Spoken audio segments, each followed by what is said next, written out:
There we go. Nearly forgot. Hi, good evening and welcome. So good to see so many of you in so early. That's great stuff. Obviously I've got to get used to the delay because I'm talking, but I've just got my start screen and there I am. So I hope you're all okay. Who have we got in the room? I did see we had someone new. We've got Punches in there, good man. Tatty Bogle, of course, and Mr. Jimbojo. Global Mom, as ever, thank you very much for coming. And new person, Bjorn Kamitz. I hope I said that right, Bjorn. So who else? Christ Puncher, Mr. Roger Rabbit, Mudge07. Hello, I don't recognise your name. If you've been in before, I apologise. Good evening to you. I really hope you're all doing fine. So where are we with chat? Global Mom, news.now, Ohio. Hey. No, Global Mom, you're not deaf. Yeah, Jimbojo. Hello to you, sir. Custard Pie, good evening to you. Flying Ark. Getting lots of new names in here, or at least they're new, and I apologise if I've not noticed people before. Dutch Heretic and LT, the Logical Troglodyte. Big round of applause for that man. One of the first guys who helped and supported me. Thank you, LT. I won't ever forget it. Beep Geocaching, hello. Renier Franz Prinsloo. Pharaoh 76. Exclamation.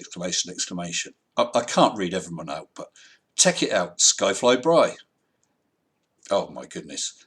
Ephraim Langstrup. I'll give it a go anyway. Okay pronunciation. Bjorn. Kamitz. Well, I guess you can't type pronunciation. 9 o'clock hero. Hello everyone, and hello to you too. Well, I hope you've all had a good day. I am in a good mood. Cheese, no peas, please. Yeah, I'm in a good mood. I had some personal circumstances, not to do with me directly, but family. Nothing to worry about, but a stressful situation that's been going on for quite a few months. Thought we had it sorted out about 5 days ago, and everything failed again. And then a day or two after that, we heard things might get all right again. And today, I've heard things are back on track. So I realise that's all very cryptic, and I do apologise. And actually, if I told you, you wouldn't be that interested. But the fact is, I've had a lot of stress that's been going on for a long time. And finally, it looks as though that's going to be out the way by Christmas, which is nice.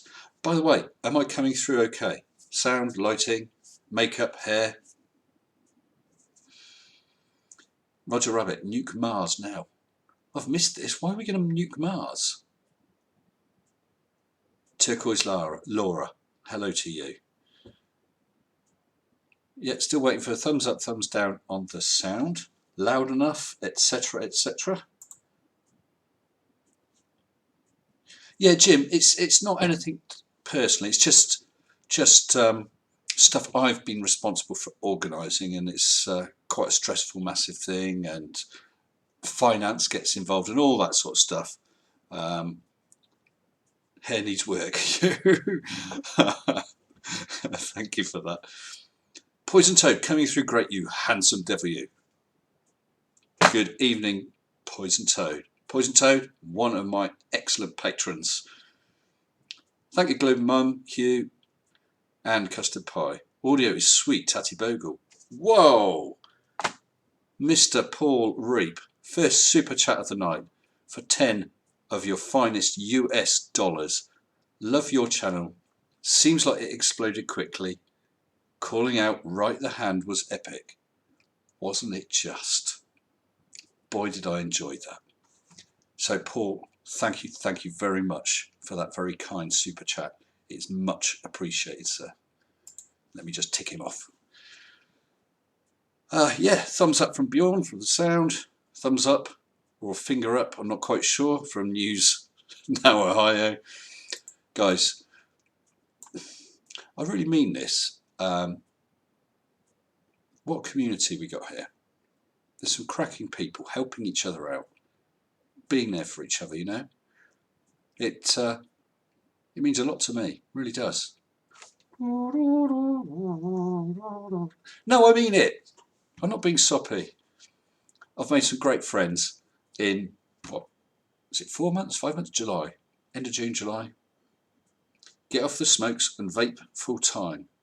Actually, Mr. E-Juice Vapor, this thing that I'm talking about with the stress that's going, I have already made the decision and told Mrs. S, which is a bit like a formal contract written in blood, but I've told her that I will stop smoking on the day when this is all sorted out.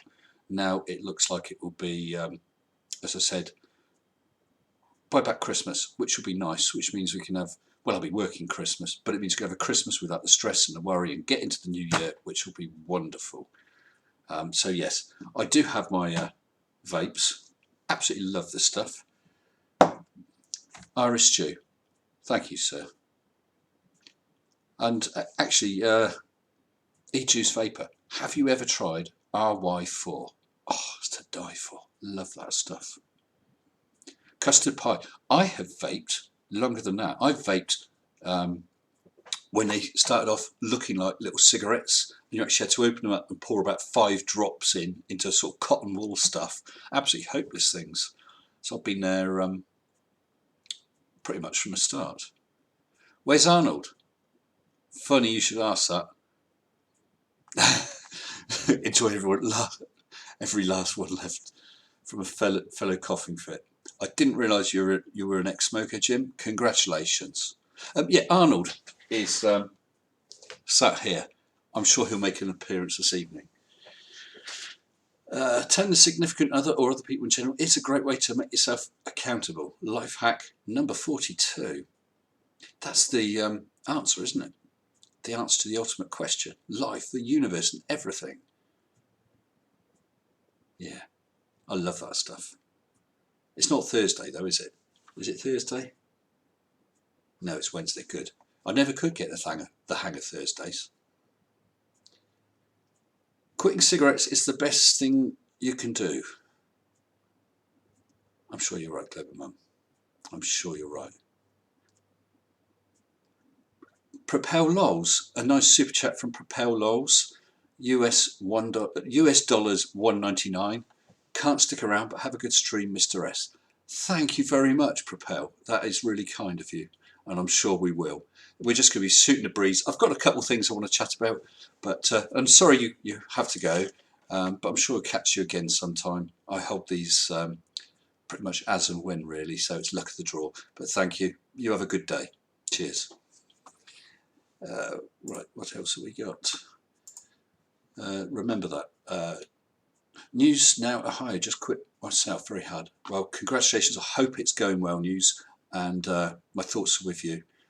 And I'm saying that as an expert, I've quit hundreds of times. Quit 26 years ago, Global Mum, wow. It's Thursday where Hugh is. Oh my goodness, I'm sure my stream is screwed up there, because like I said, I never could get the hang of Thursdays. The Rich Nunes. 3 kitties, they're my kids. I know what you mean. Cats are the best. 42 was the answer, but as Jimbojo recalls, they had some difficulty coming up with a question. Yes, and needed an entire planet as a computer to work it out. That's right. Unfortunately, it was destroyed, I think, less than 5 minutes before it came out with the answer. Very sad. So, anyway, as I said, I hope you... I mean, there's enough about me, about these issues, but I hope everyone here is having a good day, whatever time of the day. So let's have a few shouts out from around the world. Who's the furthest away?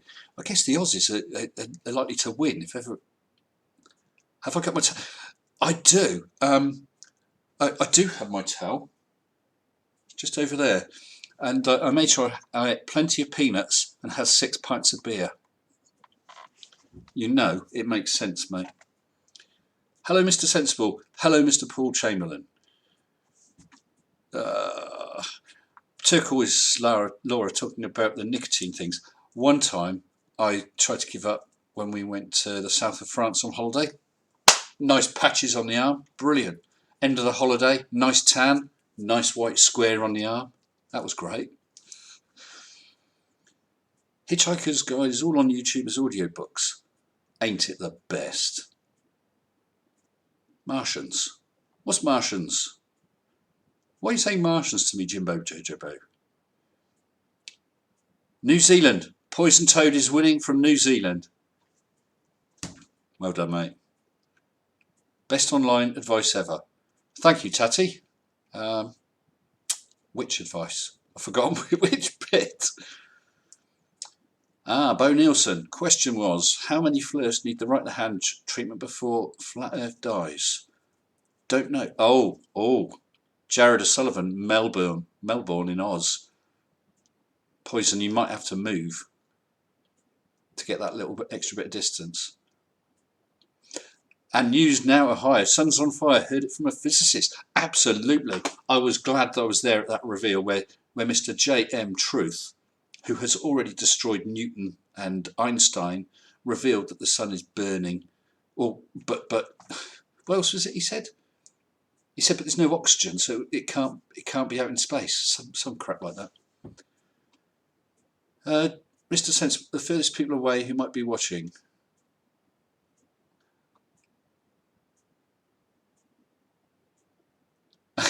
E.G. Smoke, but nicotine patches only work stuck on your eyes, so you can't find the 6.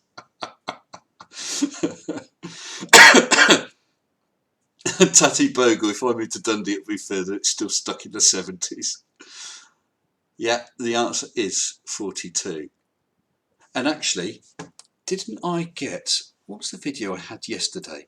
I got a Hitchhiker's Guide reference into my vid yesterday. I want to just check which one it was, because I've been working like a dog. I've got videos sorted for tomorrow, Friday and Saturday already. And now I've forgotten which videos have already gone up. I'm just going into my studio. Which videos have gone up and which are still queued to list. But I think it was a video that went up yesterday. Yeah, I think it was the Pyramid Earth one.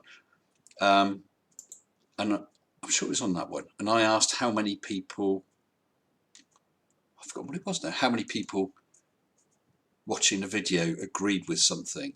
And none. And I counted them twice. If anyone can tell me about that quote, I'm sure one of you Hitchhiker guys can. Where do I live? Not exactly. Do I have any children?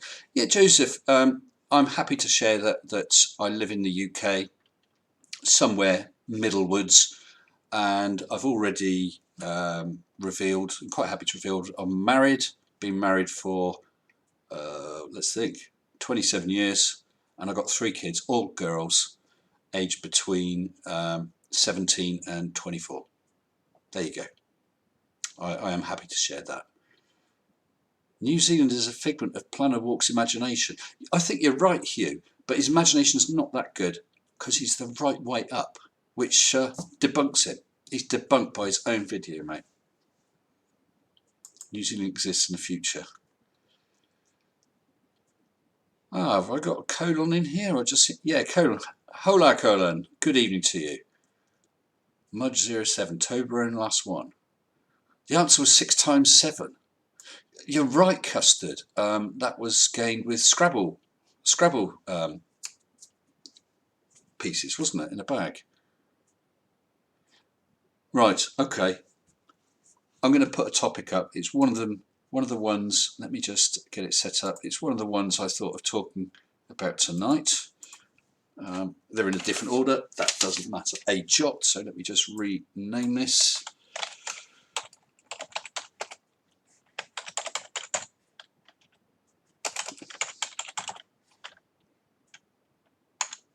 Right, here we go. Make it visible and transition. There we go. I'm sure it'll come through to you guys in a second.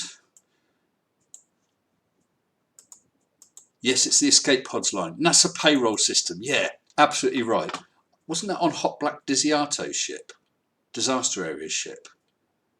When they're going into the sun and they check for escape pods. How many are there? None. I'd have counted them twice. Yeah, I got that line into a vid. let's just move that a bit.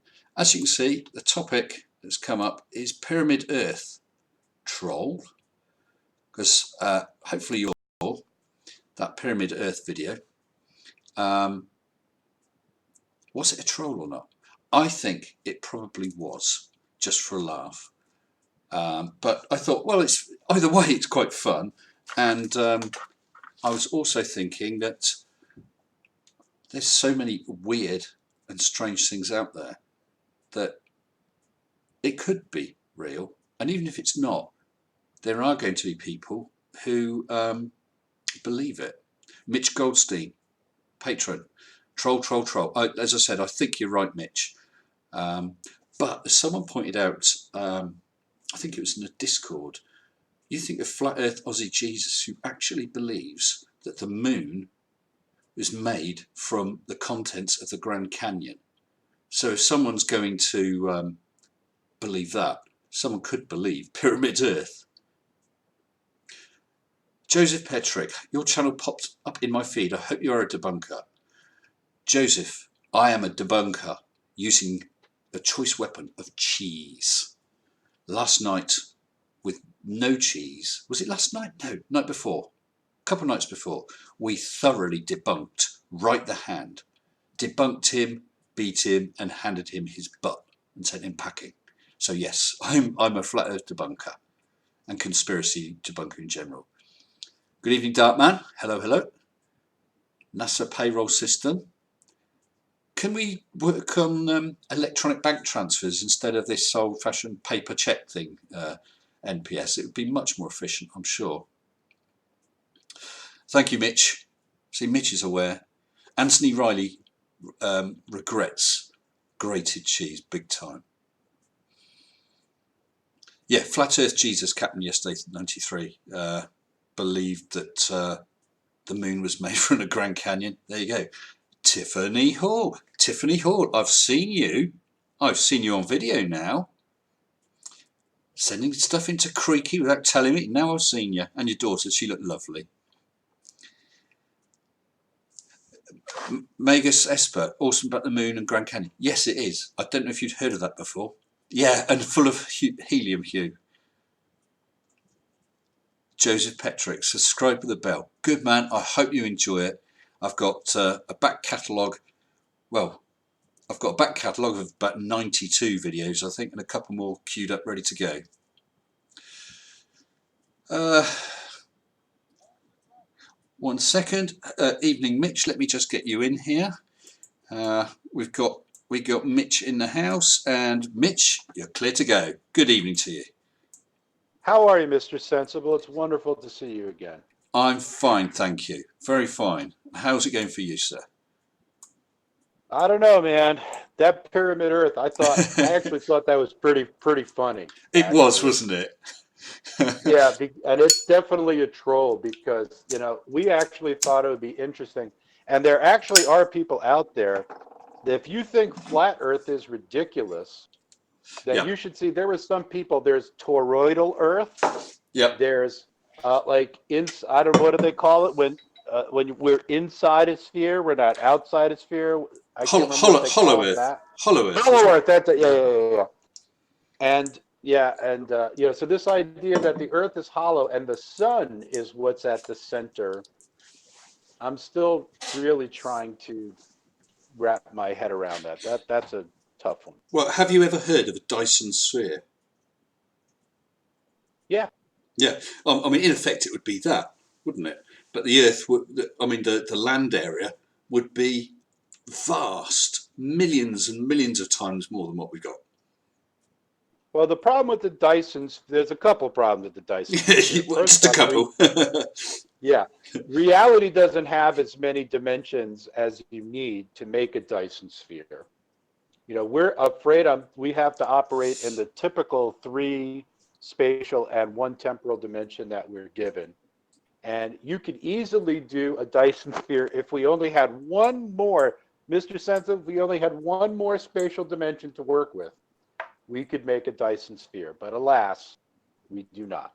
Well, I think there's loads of other reasons why we couldn't build it. But what's the dimension aspect? What's that? Why is that a problem? It's a problem because, right, think about it. A sphere radiates in every direction, right? So if you wanted to maximize the amount of surface area coming from a third dimensional object, it's the same thing as if you wanted to concentrate the light and magnify from a shadow. It's the exact opposite problem. Shadows are always two-dimensional. Yeah, There's nothing you can do about that. yeah. Similarly, if it's the Dyson sphere is the anti-shadow. So if you had the shadow of a star is going to be a circle, and the real object is going to be a sphere, the Dyson, what we call the Dyson sphere, is a hyperdimensional.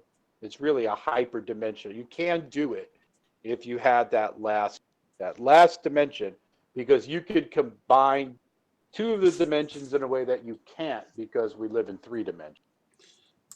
It's like a Klein bottle. I don't know if you've ever heard of the famous Uh, Klein bottle, I have heard which of is it. yeah, which is basically a three-dimensional Mobius strip in like three-dimensional space. You can't build it Well, because no, of course not. But you can't do it.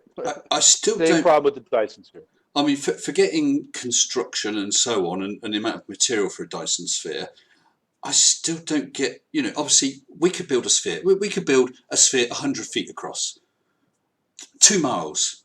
We're talking about Sure. 93 million miles. So what's the difference? Why can't we build a sphere, assuming we had the physical capabilities and Uh, materials and so on? okay. What's the problem? Why is dimensions coming to us? I still It's don't not get a it. problem. It's if you want it. No, I correct myself. This is my geekiness leaking through. It's only a problem if you want to capture 100% of the output. Oh, of the star. Okay. If you don't want to capture, like, if you want to capture 100% of the output of the star, you would have to put in three dimensions. You would have to put a sphere around the star. Correct. Yes. I would have to encase that. Now, if I wanted to capture all of the energy in four dimensions, I can do it with a hypersphere. Right. But that if we don't want to capture 100% of the energy, then it doesn't matter. Then you can have a half a sphere or a quarter of a sphere, an eighth of it doesn't matter. And someone has It's meant. only a problem So someone if you has want to meant. get all of the power. Well, someone has mentioned quite rightly M-Mix Linus. I don't know if you've ever read it by Larry Niven. I think that was Hmm. Ringworld. Have you ever seen that Yeah. Ringworld? I forget how wide. I Oh, think I think it was 1,000,000 miles across with walls a I thousand miles think high. something like that. Yeah. Yeah. And actually, that was, and you got to remember, Ringworld, you're talking like 68, 69, 70. We did not have the hypermath that we have now. So Larry Nevin figured this out with like late 60s, early 70s math, which I think is really makes it super impressive. And you don't even think about some of the new things that have been invented, like 10-dimensional space and things like that. That wasn't even a thing in 1969. No, So, no. And I mean, just the idea of a ring world. Actually, there's two types of ring world. There's ring world like from that book, Ring World, and there's was it ring planets, where you have a planet that is tidally locked to its sun. So one side is constant night and frozen, the other side is constant sun and baked. But then you've got the twilight right, zone all around the Terminator, right. which gives you Now you a see, ring. right, yeah, and I say you're stealing my idea because Hmm. when I used to do stand-up geek comedy, and one of my routines was called Mercury Gardens. Right. Okay, and the routine was about that very thing. That if you go to the planet Mercury, it's about the size of the moon. Yeah. It's in a tidally locked rotational orbit with the sun. So one side is always facing the sun and is constantly baked by not only remember, the infrared spectrum is only a very small part of the spectrum. So it's being bombarded with the full spectrum of solar energy. And the other side is completely in shadow. So Yes. there must be a line where the shadow transitions, the penumbra of that shadow, where theoretically perhaps you could get a strip maybe, I don't know, a quarter of a kilometer wide, Right. where you would have an area that is a temperature that's survivable, right in that transition zone. And then we would build a lovely row of houses all the way around Mercury, and that would be Mercury Garden. Okay. All we Okay. need is, oxygen, and everything would be awesome. Well, Wooden Stuff with Steve French is just talking about Discworld. That's a totally different thing. In fact, Yes. I never read them. That's basically flat Earth on the back of turtles now, isn't it? Basically, but it has some other really interesting concepts, like uh, things that he kind of invented in his mind that have come to pass. Like, for example, he predicted reactive armor before it was even deployed. Reactive armor is like when they put it on a tank, and it's basically when it gets hit by a missile, it actually blows an explosion out towards the missile and decreases the force of the impact of the missile. That's Well, called reactive armor. well, you think Niven predicted that. that there are? The Oh, I was going to You say, go on. two things. Uh, Magicus or Micah said elephants. It was on the back of elephants. Yeah, but you're right. Yeah, But elephant. so many science fiction things are predictive. I read a book. What's the guy's name? He absolutely cracking book. Um, oh man, I felt there's a series of about 3 books, but in one of them Hmm. he talked about these things called, I think they're called war boys, and basically your consciousness is downloaded basically into a fighting robot to carry out wars. I've forgotten his name though. But okay, not with consciousness, but you think of things. So many sci-fi films with things going back to RoboCop, and then you had things like the Ed Yeah, 209 robot, and now in more and more films, Alien, they had Ripley in that exoskeleton. I mean, that sort of yeah, stuff's yeah, yeah. fantastic, and now they've got Oh, exoskeletons I for could really people. use one of those. What a Ripley, couldn't we all? No, Oh, I'm sorry. The exoskeleton. I was just thinking, how easy certain household tasks would be.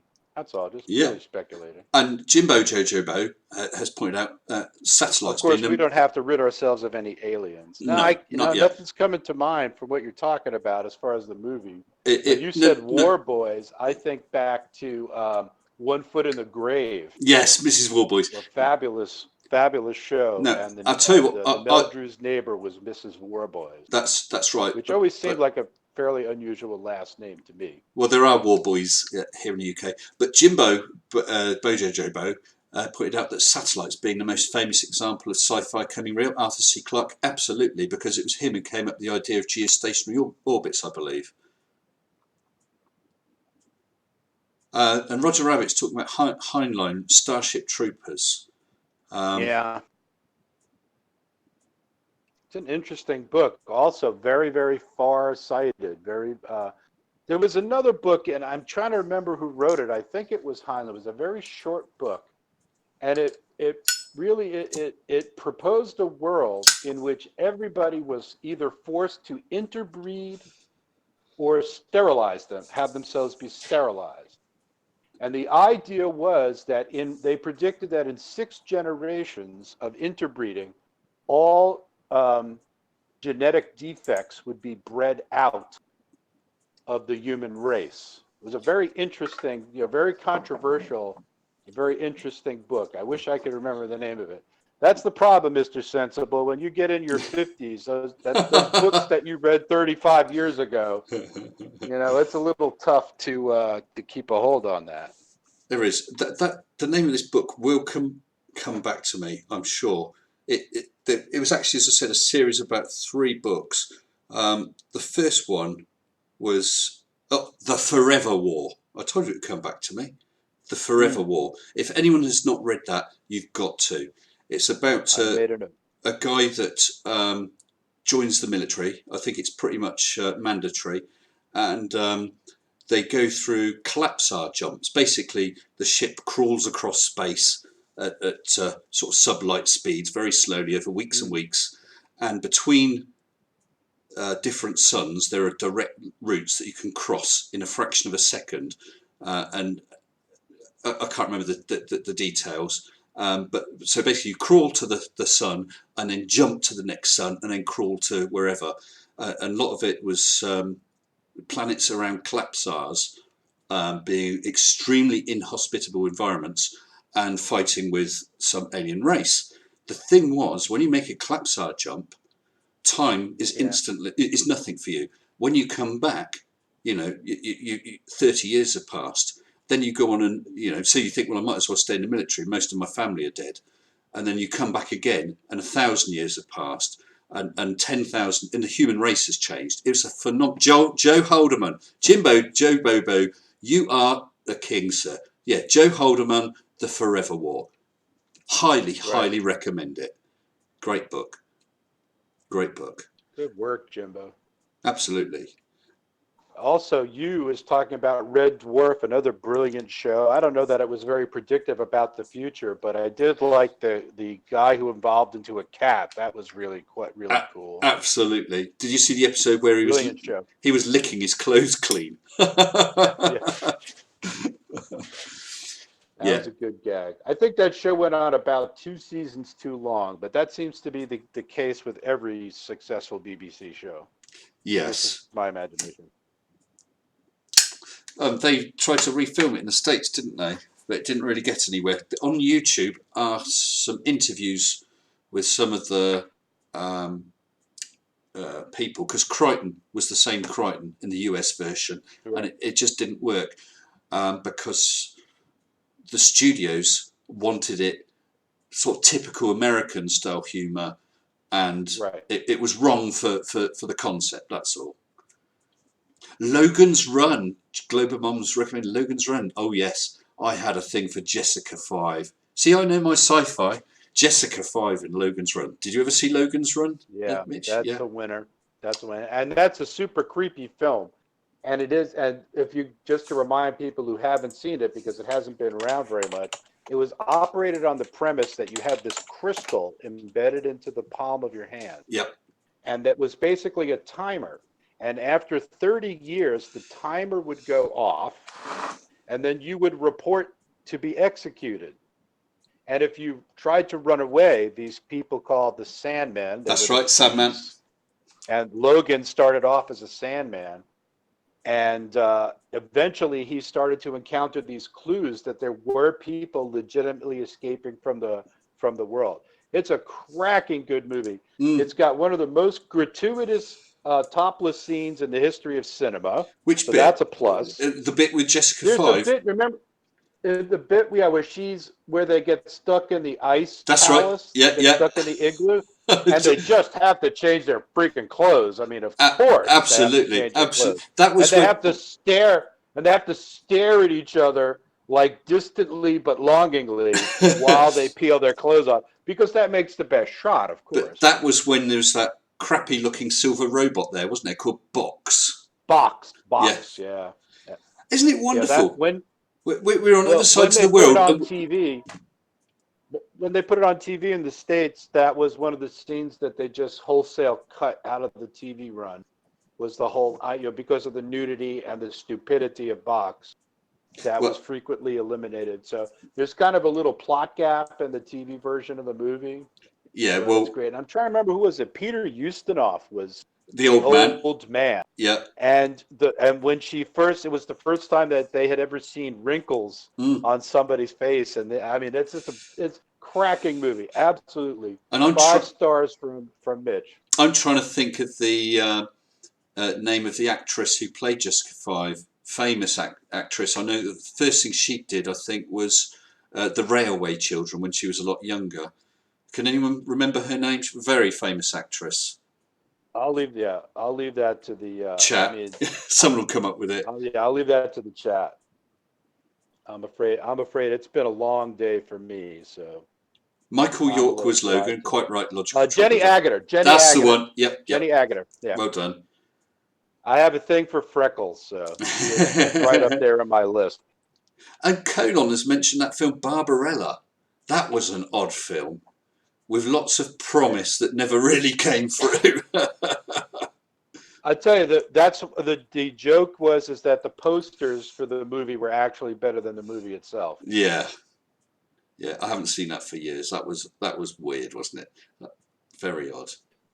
It was a strange time in cinematic history because all of the movie companies were going broke, and they would, at the point where they would literally try anything to get people to come to the movies.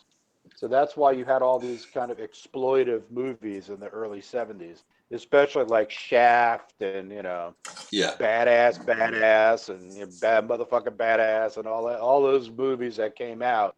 That was because people just stopped going to the movies, plain Oh, and simple. And it's never recovered. Never recovered. Joseph Grant's. TV killed the movies. Well, yes, that's true. Joseph Grant's just mentioned Rendezvous with Rama. I love that. I've got to be honest and say Arthur C. Clarke's books can be a bit dry because he tries to get too tied up in the technical explanations. But I don't know if you followed and read the others, Rama 2, Garden of Rama, and Rama Returns. I forget which way round it. Rama Revealed. Absolutely brilliant. Right. Love it. Love it. Love it. And have you read Greg Bear's book, Eon? No. Oh, that's real. Yeah, see, I'm so much because of my work, and I work in the consulting field, and I do coaching as well.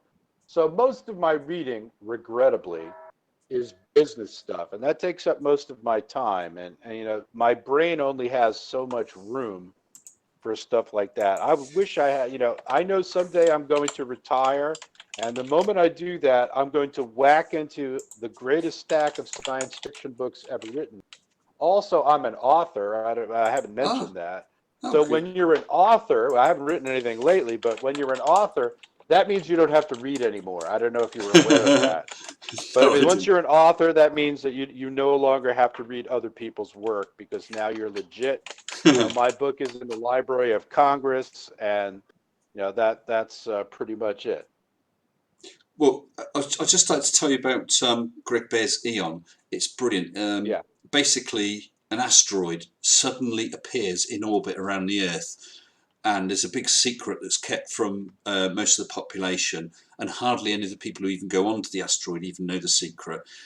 It's hollow. There are chambers in it. It's been built, and there is I won't reveal it, but there's a massive Yeah. secret about the seventh chamber, and it's Ooh. absolutely brilliant. That is Always probably the seventh. sorry. Always the seventh. What's that all about? I don't think seven was what's the word?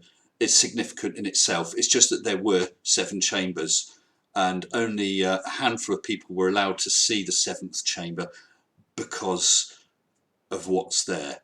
And that book is phenomenal. And then he goes on with a second book. I can't remember the name of it. So it's Greg Bear's Eon.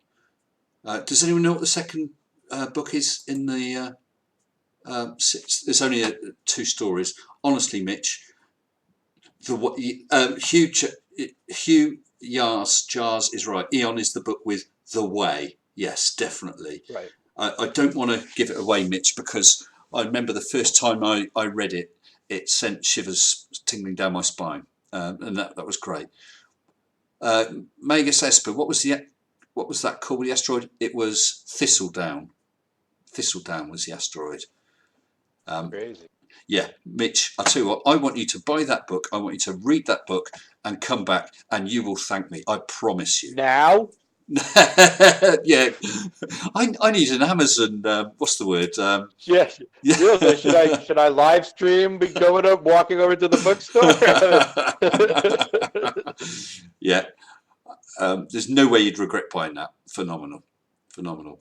As Colin just mentioned also that Farrah Fawcett, two R's in Farrah, Colin, please get it right. Farrah Fawcett, who actually, her claim to fame was actually large nipples. Not too many people can say that.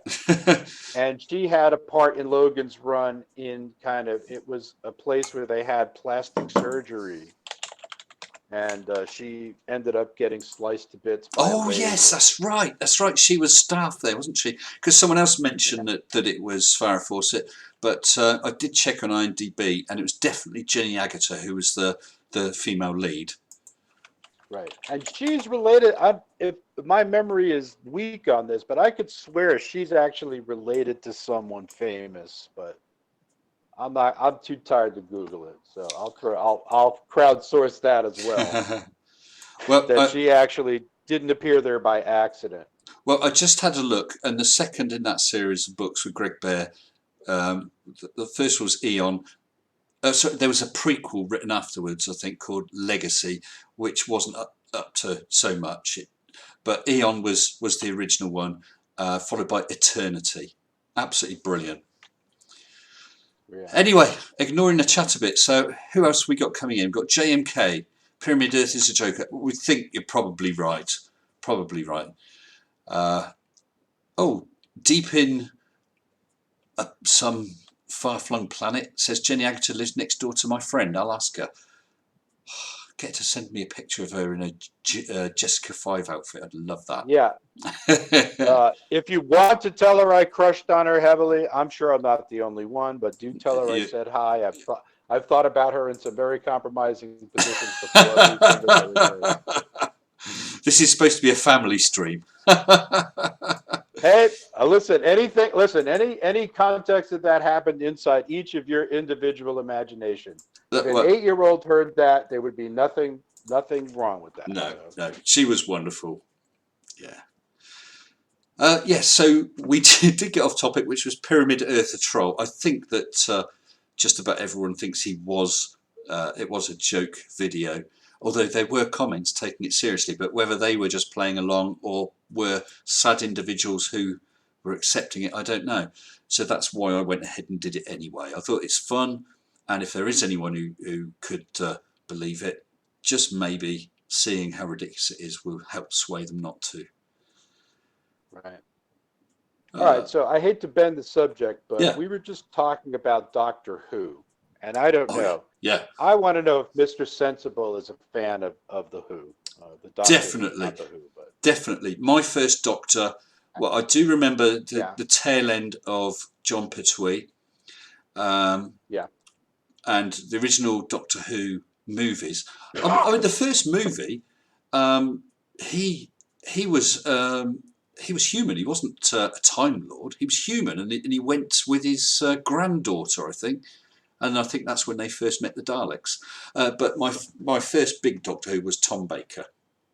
Tom Baker, definitely. Well, in America, that was the only Doctor, because the Tom Baker, the fourth Doctor, was the only one that was in syndication to America, and we had it on our public television, and it came on the same station. We got Monty Python's Flying Circus, Faulty Towers, all of those early 70s BBC shows we got to watch on Friday nights on public television, and it was wonderful, and we supported them for years.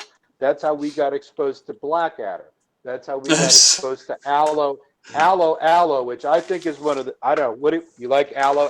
I think that's one of the most brilliant shows ever. Isn't it? Television. It is so clever.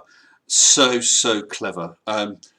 You know, I've forgotten the character's name, the Englishman who's pretending to be a French policeman. Oh my God, the policeman, right, yeah. With the appalling accent. Well, there was one where he was in Good morning. Yes, he was in the public lavatories. Is it, they call it le pissoir, I think, when it got exploded, and they're fishing him at the wreckage, and he says, "Oh well, no piss for the Wocked." It's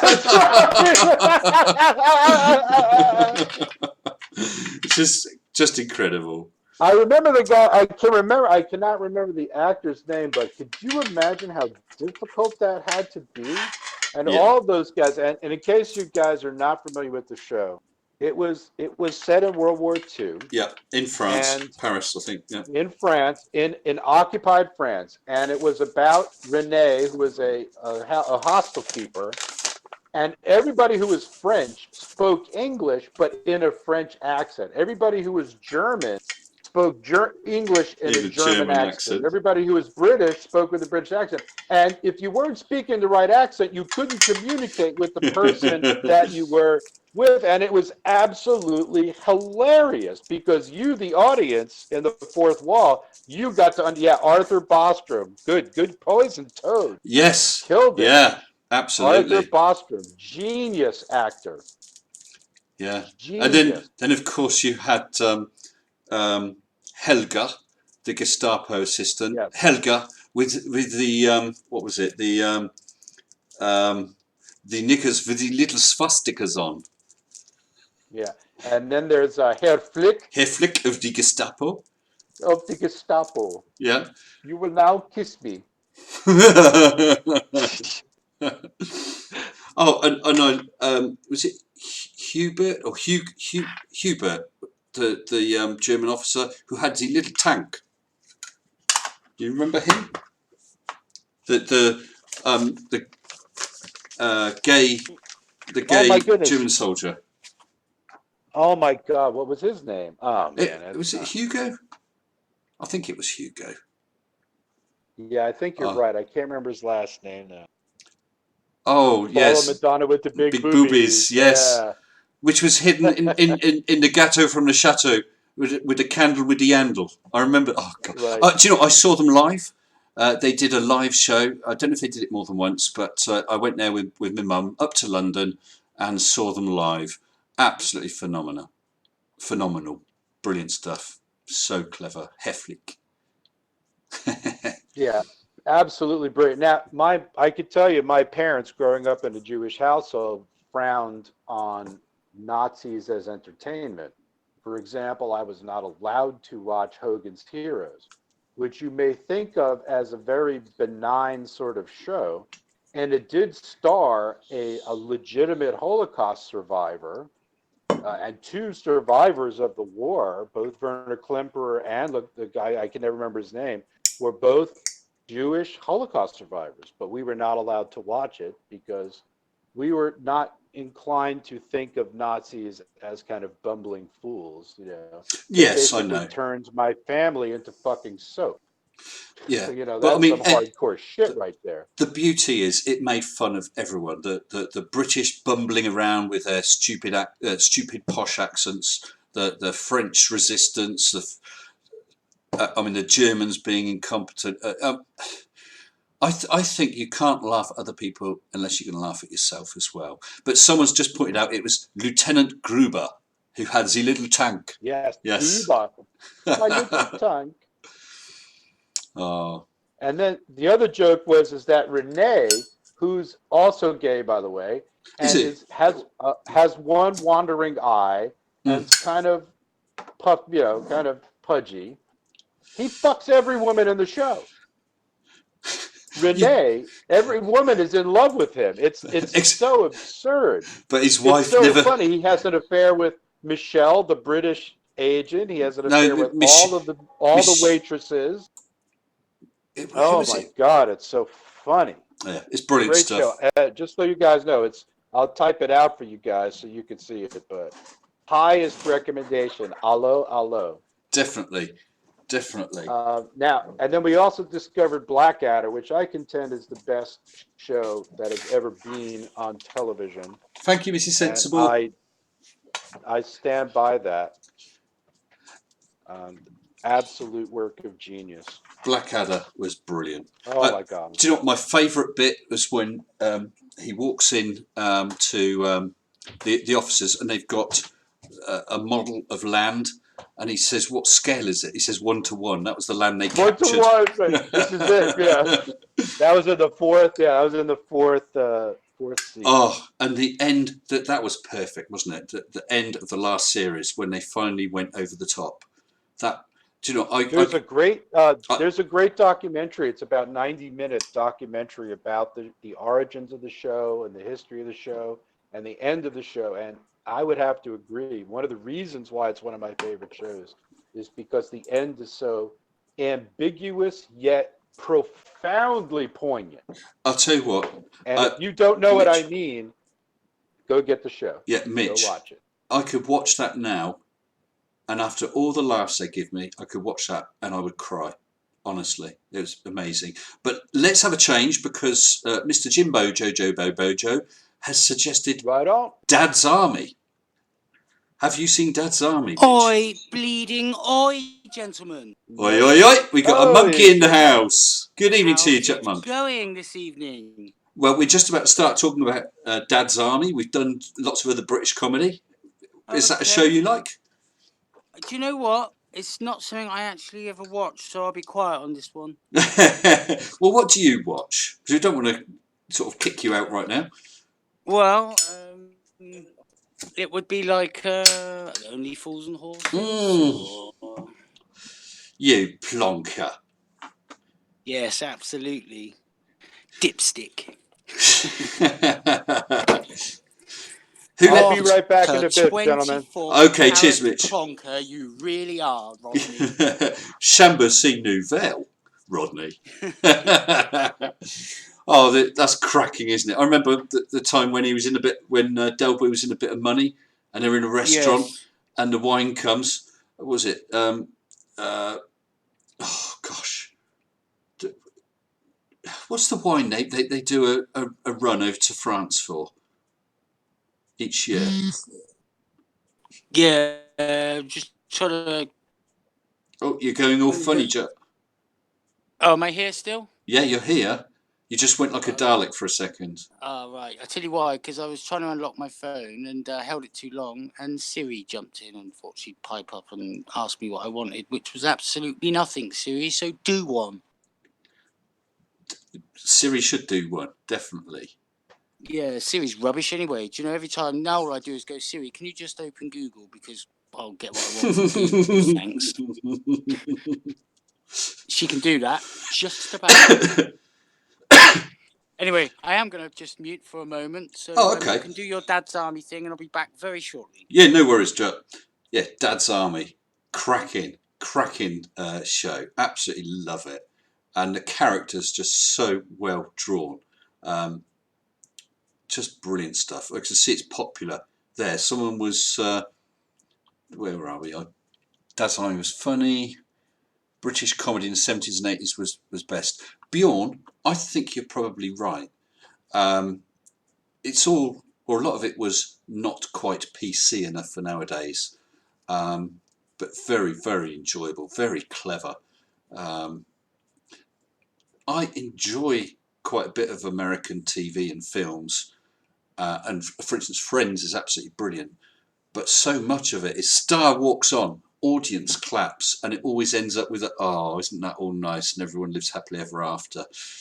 I'd rather have a good story with a very clever laugh. Young Ones, the Young Ones. Now that was yeah. Don't tell him, Pike. Yeah, what's your name? Don't tell him, Pike. The Young Ones was brilliant stuff. That was really pushing the edge when that was out in the UK originally. Very odd program at the time, but classic. Jimbo, there's a dynamic between Captain Manring and his lieutenant. That was Arthur something, wasn't it? Because he was Pike's mum's boyfriend, possibly Pike's dad, and she was always telling Arthur off. Don't remember the Gestapo dance from Lower Low 27, 47, 27. Afraid not. Yes, featuring Motorhead. They had a band in every week in the Young Ones, didn't they? And Alexis Sale, I don't know if he was one of the writers, but he made lots of guest appearances. Don't panic. Don't panic, Mr. Manry. They don't like it up 'em. They don't like it up 'em. John Le Mesurier. That's right. He played Arthur, whatever his name was. Cracking stuff. Good memories. Arthur Wilson. Ziploc has it. Well done, Ziploc. Neil and Viv in Young Ones. Uncle Arthur. Guys, we must have all been watching the same TV set. Must have been. But this is great. We've got people here. Poison Toad said he, I think, was from New Zealand. So we've got people all around the world, all able to share this. I don't know.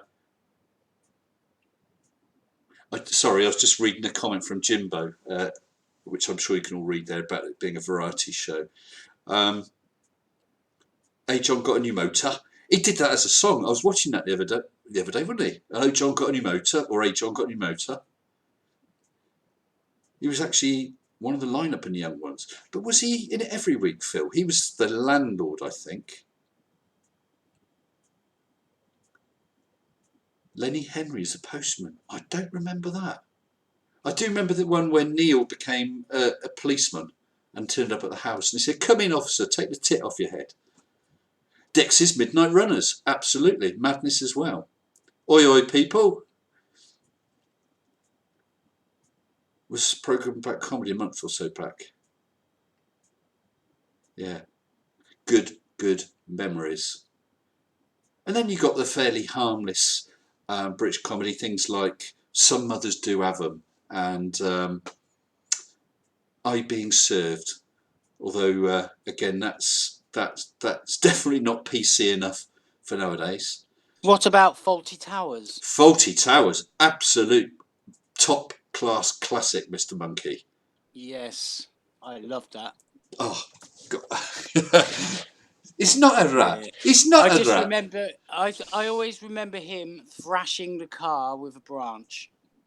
Yes, and something I saw recently, Chuck, I was delving through YouTube, and I don't know how I came across it, but there is on YouTube an advert for Talking Pages, sort of back in the early 80s or whatever. That's the ring up phone directory for those who are not UK. And it was an advert with John Cleese, and he was in the same car that had been in 40 Towers that he beat with a stick. Shit. Absolutely, I couldn't believe it. Not the Madness. 9 o'clock news. Do you remember that, Chuck? I do, yes, but vaguely. Vaguely. Oh, that was good. Fatty Owls.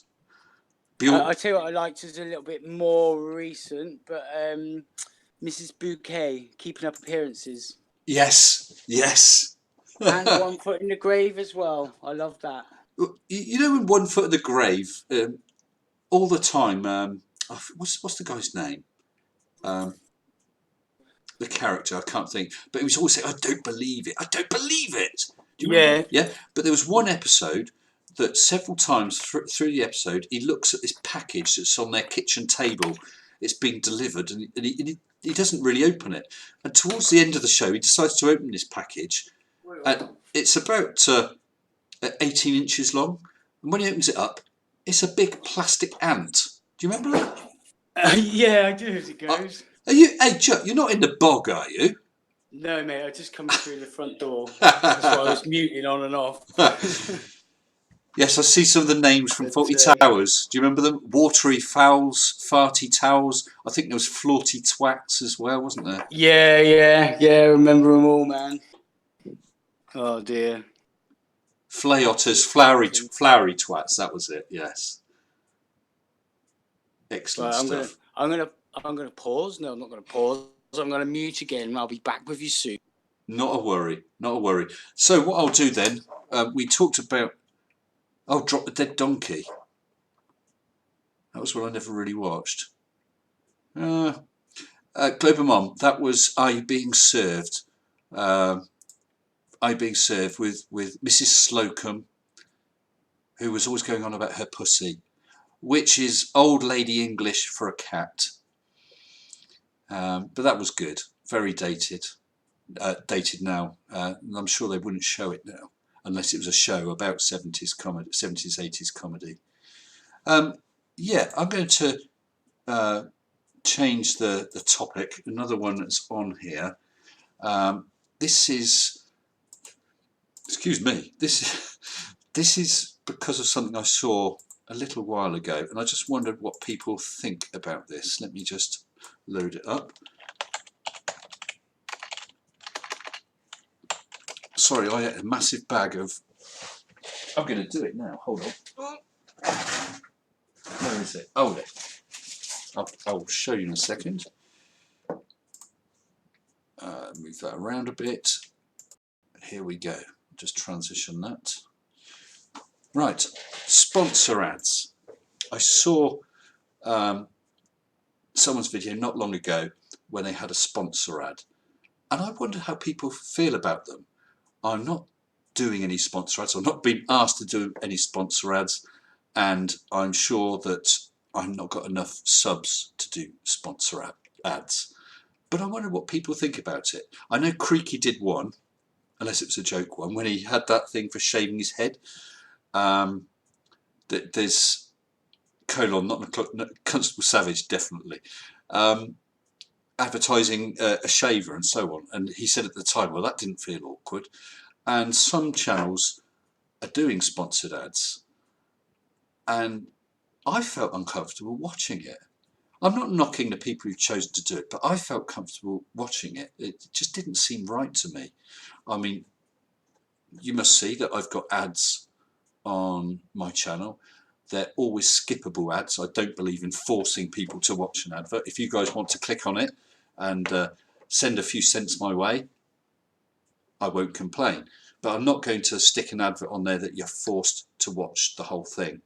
So anyway, I wondered how would that affect you if, let's say for the sake of argument, I said at the beginning of my one of my vids, I sort of said, wow, Co-op sweet and salty popcorn. Buy some now. You know it makes sense. All that sort of stuff. What do you think about that? Dark Knight doesn't mind sponsor ads. What else we got? Not many comments coming through yet. Sponsor ads, it's a thin line. You deserve the money for producing the content, but we can't afford watching them. If you make the ads part of the entertainment, it isn't as bad. Yeah, well, are you talking about if this is all hypothetical? As I said, I have not been asked, I've not looked at it, and I'm sure you need 100,000 subscribers anyway. This was more something to talk about. So if you're doing an advert, and I don't know how it works. If I was advertising that, if I could make it as a joke, maybe that would be better. Maybe you get pretty much given a script. Other brands are available. Other brands are available, but even though I am not sponsored by Co-op at all, I would say that stuff, that's phenomenal. You've got to try it. Why not comfortable? If you plug a product that you think is good, you're doing sponsor ads to your family by recommending stuff to them. Yeah, that's true. That's true. It's a sponsor ads. Is that what's like the likes of Simon Dan's doing now, where he talks about a website or something? Well, you may say that, Chipmunk, but I couldn't possibly comment. Yes, that sort of thing is what I'm talking about. Yeah. Okay. All right. Yeah. So, how do you feel about it? If you were in that position, would you feel comfortable doing that? I wouldn't feel comfortable doing it. No. No. And Iris Stew says sponsor ads, no thanks. Fast forward. JMK, Yeah, no sponsor ads. I wouldn't feel right, especially on my channel. People don't want to hear me to plug something before I fucking go off. Sorry, I'll go off my nut. Well, someone has said about it's okay if you believe in it, and yeah, I without any doubt, even if you guys said yeah, I'm cool with ads, please, yeah, go ahead. I definitely wouldn't do an ad for something that I didn't believe in. No way. For sure. No way. But I don't think I'd do one, period. Even if I did No. believe in it, I'd just tell people about it. I wouldn't put it on one of my videos. Yeah. Unless they offered me an awful lot of money. Well, yeah. I mean, I have got a price. Of course. Of course. Good evening. Good evening. Jim. Good Hello. evening. You'll never get my name right. How's it going, man? This is a great show. Good. Right, Monk. Oi, how you doing, long buddy? time no see, bro. Yeah, man, it's been a little bit of a while, but I have been away. I've not been feeling terribly well, to be honest. I'm sort of getting better now, though, so that's slightly good news. Sorry to hear that, Jim. It's quite all right. They found a not a solution, but it's holding me by, so I'm doing okay. Okay, Cool, good man. stuff. Good stuff. Yeah, I'm glad you dropped in. Is this your first time in on one of my streams? This is my first time in a Wow. live stream. Yeah, Wow. big deal. Yeah, Is it the man. first time you watch one? No, I was in the last one. I was in that. Well, I've been in the last 2 or 3 in a row. So were you in last time, briefly? Were you in on the right the hand one? Yes, that's right. Yeah, you were. I saw Yeah, that was fun. Wasn't it Good just? grief. So we got 2 of the shills on here, Jim and Judd. How's it going with the shills, guys? Anything you can tell us? I'm a former shill now, I'm afraid. I've Yeah. moved on to different pastures, but Ah. I think they're doing There you pretty go, good at the it's moment. Absolutely. I You've didn't got a new realise one that. coming up, though, ain't you, mate? Yeah, I've got a new channel coming out with a few people I'm working with. I should point out at this moment, in case anyone's wondering, this was not in any way acrimonious. I think Chapman can agree, because a few people have sort of asked me. I sort of moved apart from the shills, but it isn't supposed to reflect badly on them in any way. I still watch the program. I think it's great, so I think you should go over there and watch it as well. Absolutely. There you go. Drop a link in the live chat, someone, so if they can, because I've watched quite a few of the shills. I've been on the shills, and I'm going on the shills again. Hey, Colin, I look forward to it. Yeah, got a date. That'd be excellent. It's quite interesting to see what you do with your new venture, though, mate. I'd like to talk a bit about that, if that's all right with Mr. Sensible. Of course it is. Jim, tell us about it. As much as you know, everyone knows us. Well, I don't know how much I want to give away. Well, it's basically next week on Sunday afternoon, American time, Sunday night, English time, and then what's that? Monday morning. 10 o'clock in it, British summertime. That's absolutely right. We're putting a show on. Changed then. On the Clocks changed this Saturday / Sunday night. Oh, thank God you told me, because I had no idea. I just thought that, you know, when I saw 30th BST, I thought, I'm not sure it still is British summertime. It's still summer. According to the clocks, I think it's still it summer. just is by 24 hours, or possibly by 3 hours, but it's close. But I think we're still there. It's just basically we're just going to be looking at different skeptic subjects. In fact, the first episode is going to give it all away. Really, that's why I don't want to say too much. No, don't spoil it. More of an overview. We're going to be looking at a few things. It'll give you an idea of what we're about. There's 7 of us on the show. It's I'm looking forward to it. I hope everyone else is. So please come and watch. Sorry, can I just interrupt a second, Jim? Poison Toad says, like you, Mr. Sensible, I'm out of hair. Thanks again, Bile. Goodbye. Well, he is one of my finest sponsors. Good man, Poison Toad. Thank you for dropping in. See you again soon. Sorry, carry on, Jim. Oh no, that was it really. Actually, I've pretty much come to the end of the sentence when you said, "Oh, sorry, cut in front of you." It's like, no, I'm there. Well, I'll tell you what it's called. Mate. It's called going critical. There you go. That's probably a good idea. Going critical. But Jim, Jim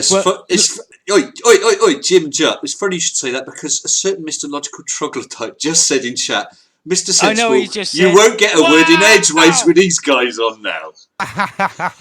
Back out. I'll be quiet and behaved. Sorry about that. 100 Swedish krona. Yes. Mr. Bjorn Kamitz, and again, I hope I said that right, has just super chatted 100 Swedish krona. I'm not sure if that's an absolute fortune or... That's about 13 or 14 quid. Good grief. Oh, Mr. Bjorn Kamitz, I salute you, sir. Thank you. And he says... sorry, Judd. Tusen tack. Wait, I'll mute you, Mr. Monkey. I just need to read out his super chat. He says, I can't stand ads, hence I use ad blockers. But if I support what I see, there's always a way to show your appreciation, just like this.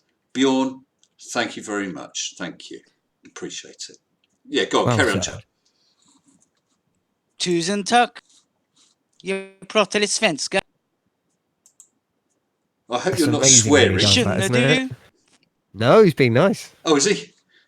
Yeah, it's amazing. I love it when Judd does this, because you wouldn't think to hear him normally when he's chatting away that like suddenly he can come out with all these Nordic languages, but you can do 2 or 3, can't you? Yeah, bits and bobs. Wow. Very impressive, isn't it? Where'd you learn that then, Vi Judd? snackar lite norsk, pratar lite svenska och talar dansk för helvete. Well, you heard it on Mr. Sensible Live, a Swedish monkey. A Swedish drunk monkey. That was Swedish, Norwegian and Danish. Oh, right. Yeah. Oh, he's got it all. 3 languages there. Like a full package. Well, there's the a only global person mum that in here. She's probably been would very have quiet, understood and might have even chuckled is Mr. Bjorn him. Well, who else? Oh, Radical, he's Danish, isn't he? But he's not in tonight. Global Chris as well has put Jävle Fint, Jutmonk, which is very fine. Well, Mr. Huge Arse has just said that I'm not bald, I'm just too tall for my hair. I like that. Jävle Fint. That's good. You've just grown out of your hair, haven't you? Well, it's not bald, it's a solar panel for a sex machine, mate. Oh, there we go. Mitch You know, Global Mum wants has to go just hopped to into Sweden. the chat here. Yeah, rocks. I like Sweden a lot. Such a lovely country. And Norway. Norway's beautiful as well. Not been to Norway, been to Sweden, loved it. Global Mum, do you want to come in, say hello? Maybe not. When you're Maybe ready. not. 274727 says, "Jag pratar svenska. Jag är väldigt stolt av dig." Glober Chris has just said something, and I think I ought to answer. It's IKEA. IKEA. That's the extent of my Swedish. Radical is Dutch. More than most. Shows what I know. Yeah, Glober Mum, you're welcome to just jump in the chat. We see you in there. Just unmute whenever you're ready and just say hi. Get stuck in. And Tatty Bogle can almost speak English. Well done, Mr. Bogle. Yeah, well done. Yeah, Glober Chris has put lies. What's he put? At Tatty Bogle, lies. He can't almost speak English. Well, it's Tatty Bogle who said that. I'd Yeah, say. I know, but Glober Chris doesn't even believe that much. No, it's just you can't quite catch his Oh, I see. brash Yeah. Scottish accent.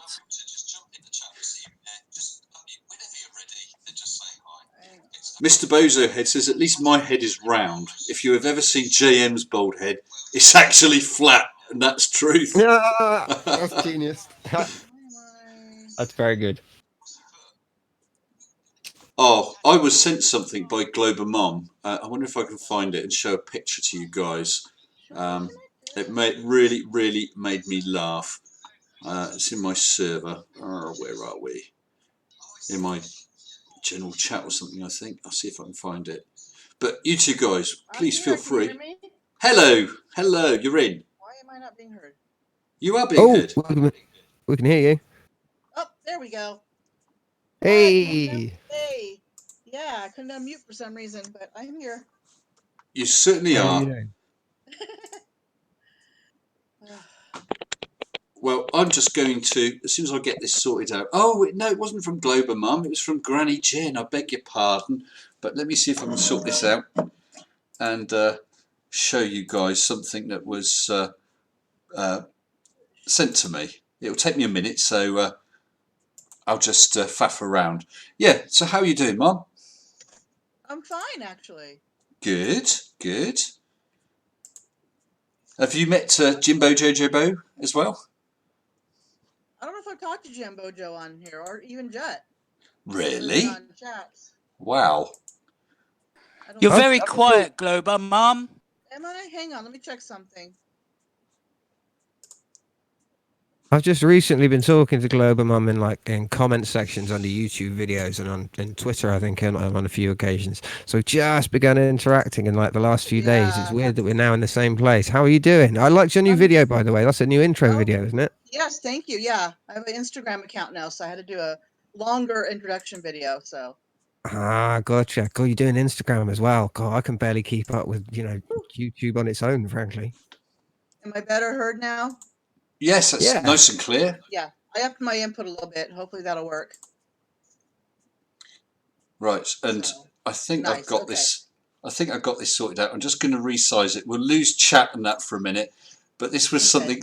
This was something. It's not my birthday, but this was something that was sent to me by Granny Jen.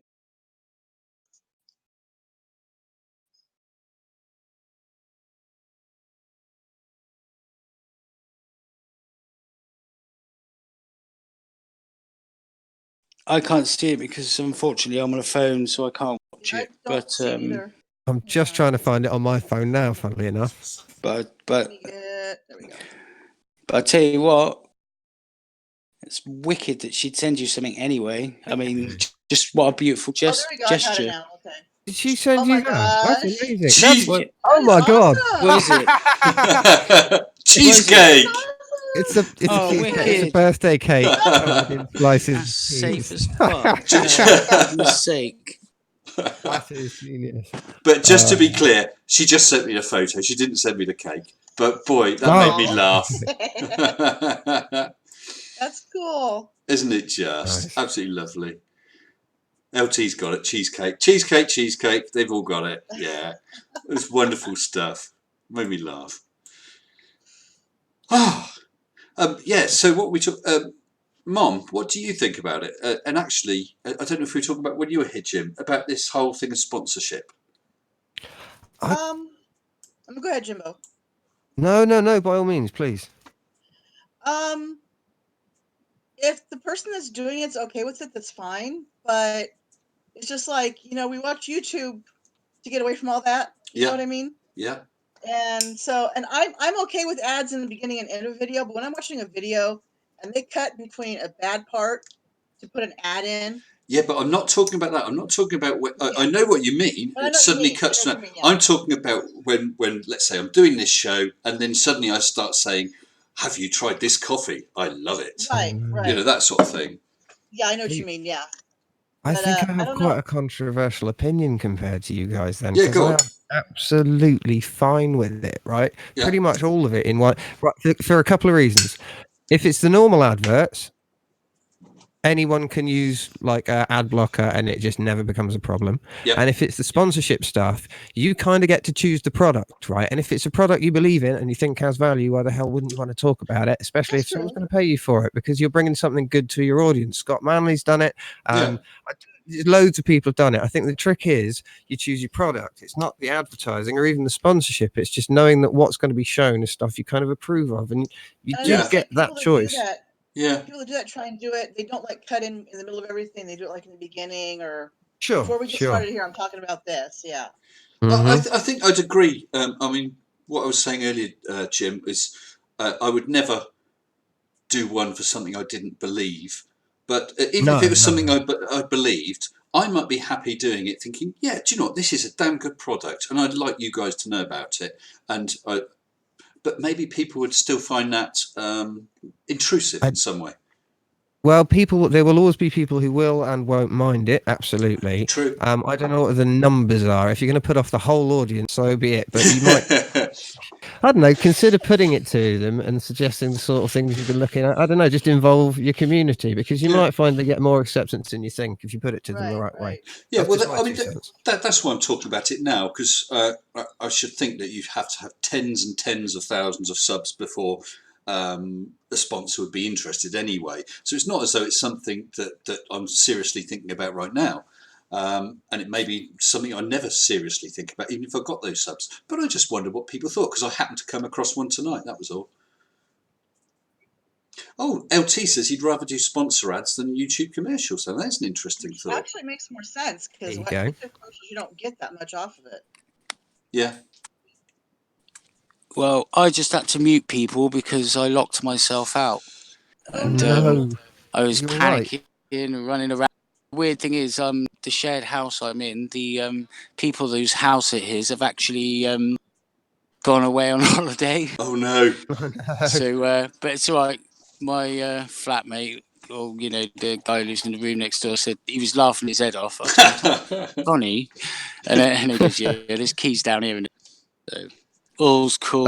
It's sorted out. Yeah. Moment of panic. I was like, typical. They've just gone away, and I'm in my pajamas. Well, Mr. Hugh Jarser says, "Is there a brothel that needs sponsorship? That would be entertaining." Yeah, man, I'll sponsor any brothel. I sponsor them every time I go past anyway. I think only the finest scotch for me. Yeah. Okay. You should start sponsoring before they even offer, because you might find they start offering you free balls. Sponsor a puppy. Sponsor my puppy. Yeah. Sponsor a monkey. I don't think you've quite got a handle on how this works, Chad. Hey, yeah, there's just only sponsor one a of him. monkey anyway. Make sure it's this drunk one. And then I'll make sure, and I'll even let you pull my tail. Oh, blimey! But I tell you what, you pull my tail, and then I'll put it in my hand and throw it at you. That's what monkeys do, you know. Yeah, we know. We've seen you on the shills. Yes. And on the pool table in the pub. Behind the balls now, not in front of them. So. Oh. And chuckling at people. You notice that with the racked balls? He's behind him now. Excuse me. Oh, I do apologise. Mr. Logical Troglodyte just said, "Of course, I'll probably never have to worry about deciding about ads anyway." Oh. No, of course you will. Of course you will. You'll have a million subs by Christmas. Definitely. Anyone who hasn't checked out Logical Troglodyte's channel, please go and do it. Logical Yeah, Troglodyte, great guy. Logical, you deserve a shout out. Drop your link to your channel, please, in the chat. Definitely. And you might get lucky and see Babe's Troglodyte as well. Yeah, she's lovely. Yeah. And I don't know if you guys caught it, but Mrs. Sensible wandered in a little while ago with a cup of tea, but she still didn't get on cam. I'm trying to think of a way of persuading her. I don't know if you guys in voice right now know, but she's pretty much agreed that if when I reach 10k, she'll appear on cam then. So I'm negotiating for a 5k appearance. Well, good luck with that. Sorry, Mum? I said good luck with that. Well, I'm trying. Yeah. You'll get to 10 in no time anyway. Don't panic. No, not panicked. I'm over the moon with how it's gone, obviously. Oh, yeah. What's really funny, though, is how you get a massive rush and then slides down to sort of a background level, and then you get a big rush and slides back down. And you think, well, what is it? I know that one time someone had mentioned me in comments somewhere, and suddenly I got a whole load of subs. I didn't know where they were coming from, and someone just happened to mention, I saw you in so-and-so's comments, and there you go. It doesn't take much, does it? It just needs the right person at the right time just to happen to mention you. Yeah. I tell you what, if you tell Mrs. Sensible, if she goes on camera, I'll do her a very own rant against you for her, and only she'll have the link. Wow. Yeah, this just that's cool, Jet, but there's one problem, right? She could go to the link and watch it, that's fine, but she wouldn't be able to post it or share it because she can't operate a mouse. She can't use this stuff at all. So it would still be down to me. Hey, you know me. You still have to see it. Well, that's all right. I want you to see it anyway. Yeah, well, I would be quite happy to post something. I will pass on your offer. So you'll do a personalised rant about me for her. Yeah. And that's the price for coming on cam. And she can even give me a few things to add in, like a few of your, the annoying things about you that I can just throw in. So I can really make it personal for her. And she'll love it. And I'll absolutely destroy. You always got it. Do a roast. Yeah, man. When I go to town. Yeah. He's a roast all on his own. Yeah. It happens. Right. Boom. Well, of course, Jet, what you're forgetting is right now I can mute you and boot you from my server. All right, Nathan Oakley. Oh, it's good to be All right, Nathan Oakley. Don't start getting snappy. Oh, man. So let's have a look at chat. Who we got? El Grincho. Good evening to you. Phil Blacker is in the house. Griffin. Huge Arse has been here for a little while. Colon, my moderator. I don't know if Colon is still having his discussions with Right the Hand on his 24/7 server, or if he's currently muted or booted. I'm not sure. Yeah. Who else? Forrest Pfeiffer. Hello, I missed you. Good evening. And Skyfly Bry. Hello. Joseph Grant. Oh my God, I hope that's not American cheese on that cheesecake. Well, you'll have to ask Granny Jean. I suspect it probably is. I don't think it might be fondant. Who knows? Oh, it could be, couldn't it? Yeah, because I've seen some amazing cake. Oh, let's hope it is. At least it'll be edible then. Exactly. I think even I would be pushed to eat a sponge cake covered in cheese. Very difficult. Yeah. Have to be quite hungry, wouldn't you? Very. Yeah. I don't know. Yeah, I've eaten some funny stuff in my time. You never know, When someone first offered me chilies and chocolate, I didn't honestly think that would be edible, let alone nice, I must try that. I'll just say, hi, Michelle.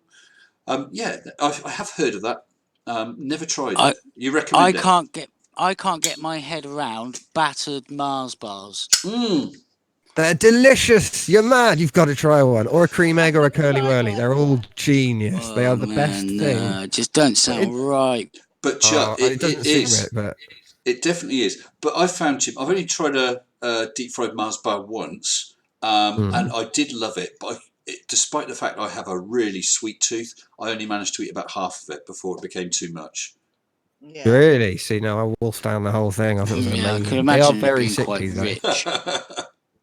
Could I just point out you've got Geostrieber? I can never get his name right in the chat. Hello, Oh, sir. hello, Geostraber. Geo Hello.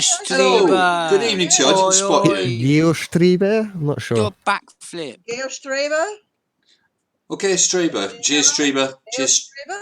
Or Geostraber? If you want to drop into chat, you're more than welcome, sir. The link to my Discord should be in the description. Pop in and drop a message to someone so that we know that you're here, and I'll give you the permission so you can come into the chat room, which is called the Arena. Oh, Irish Jew says, "Hi, Mr. Sensible. Are you going to do a Why I Watch Mr. Sensible video?" Oh, There we go. Jim, did you see Creaky's video? I did, yeah. I thought it was really, really good. Wasn't it just? Wasn't it? I Yeah, saw 1 minute I sent him a one. little clip. Oh, did you? Yeah. Did I see that? I didn't see it, Jack. Why do I not remember seeing that clip?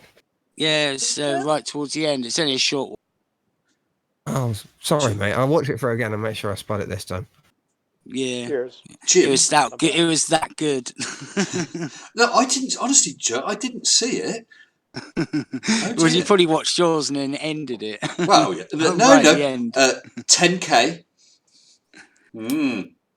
10K, Jim? Say again. 10K? 10K. I'm lost. 10K what? Jim didn't watch it all. 10K, is that what you're saying? Jim didn't watch all of Creaky's video. I don't watched think I it did all. watch all of it. No, you obviously didn't. Oh, gotcha. Yes, I got it. 10K, yeah. I wonder where I stopped watching it. That's weird. When you saw yourself, probably. Geostreamer's just... I wasn't on it. Geostreamer says, just spent 2.5 hours talking about Riley's thesis, and so he's as tired as a tired person, so he'll just watch. Yeah. I more than understand. Brain. Yeah. I'm Mind surprised. you, a 3-year-old could talk about his thesis whilst making something with his plasticine, making a plasticine house. Make more sense. Yeah, Gio, you're more than welcome. But actually, Gio, even if you don't want to come in, and yeah, I fully understand, if you do want to jump into the server, I can give you the permissions, and then on another stream, you're good to go. Okay? If you turn up, I'll have a look later, and if I see you that you're on my Discord, I'll give you the permissions for another day. That's great. But thank you for coming in anyway. So, who else have we got? Mitch Goldstein, one of my patrons here. Goldstein, yes, I'm here. Yes, I do beg your pardon, Mitch. On the, do I get it right on the on the thank you reel? Every time, this is that last time you reverted, and somehow we had like a hyperloop of time, and we reverted back to when you had 4 patrons, and I was the 5th, and you mispronounced it. But it's Mr. Sensible, it's okay. I'd rather hear you mispronounce my name and see your show get more popular. It's great to see everybody in the chat. And it's great that we have a really strong, active, truth-based, facts-based, science-based community here. I mean, it's great. Isn't it? It's glad to be part. Amen. And there's some wonderful people. But Mitch, I am going to leave myself a note to correct it. Because people. My surname is much harder to pronounce than yours, and people get it wrong all the time. I understand, but it's still annoying, and I will more than happily correct it. They mispronounce sensible. Yes, sensibly, Mr. Sensibly. Sensibly. I may call you that now, just for spite. I may call you that. Yes, grand old French name. Sensibly. Sensible. Sensible. So I'm going to put, for the edification of the viewing audience, I'm going to put the link to the tetradimensional torus model of the Earth, the multi-dimensional model of the Earth. Oh, is this the climb? Found on. Ooh, It's on the Flat Earth Society website. Oh, it won't allow me to do that. All right, let me come into Discord. Do it there. Yeah, I'm not old enough, I guess, to paste into YouTube chat, and I'm connected to Discord on my phone. So give me a moment, and I'll Well, send the Discord. I would just like to say, Global Mom, Jimbo, Jobo Bobo, Jutmonk, Mitch. We have someone else who's popped in. We have Okay. Mr. Flat Earth New Zealand. If I recall correctly, named Craig. Guys, this is a friendly flat earther. Craig, come in, say hello. Yep. Hello. You're Evening. a little quiet there, Craig. Can you turn up a bit? How's that? I'm getting quite a bit of background noise from someone. I'm not sure if it's from you or not. How are you doing anyway, sir? Oh, just preparing for a long drive today, actually. So preparing for? Yeah. Wow. Yeah, I won't be wicked and say, don't, make sure you don't fall off the edge. Yeah. I've been living on the edge lately. Have you? What have you been up to? Oh, no, I've been in Auckland in New Zealand. There's been a big fire at the Guy City Casino. Yeah. I don't know if you heard about that. No, I haven't. Was this a wildfire? Haven't been able to go gambling for a couple of days, so.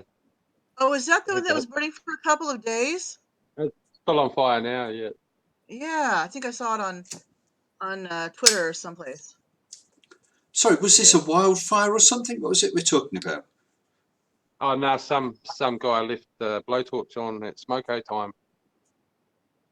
So we need your translator.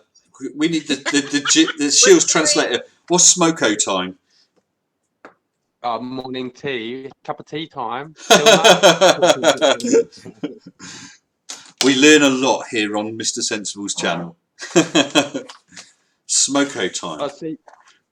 I see you've been busy too, doing a lot of videos, haven't you?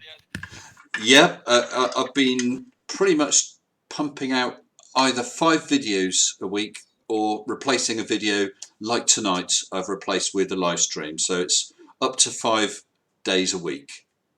And I'm all sorted out for tomorrow, Friday and Saturday night. You do realize you will have to start doing 10 a week soon and then 20 a week. Well, actually, Mitch, I've cut down. I did more at the beginning. And it was painful and a bit scary dropping Sunday and Monday. But someone said to me that you'll get a lot less views on those days. And actually, they were right. But what I do find is the amount of views I get plummets over those 2 days and then picks up during the week. So, that's hard. But then on the other hand, producing something every single day is bloody hard. I can tell you something else that's plummeting. What's that? The globe head numbers. Each and every day the flat earth movement is growing more and more, and they've got to be coming from somewhere, and they're coming from your side, my friend. Oh, them's fighting words, Craig. No, that's not true. I mean, theoretically, they could be from other planets, right? Well, they're not squareheads. They could be newborns, I suppose. Newborns. I think that every movement likes to think that it's growing, and movements are either growing or shrinking. I would agree. I think the flat Earth movement probably is growing, but that doesn't make it any more right. Do you think, though, even if the number of people, and I don't know how you tell, but even if the number of people accepting flat Earth is growing, Craig, there's a distinct falling off in the number of flat Earth YouTube channels. Oh, because they've been YouTube agreed to they've been censoring a lot more, and they've been promoting a lot of globe channels, putting them right up. Do you think they're censoring or just not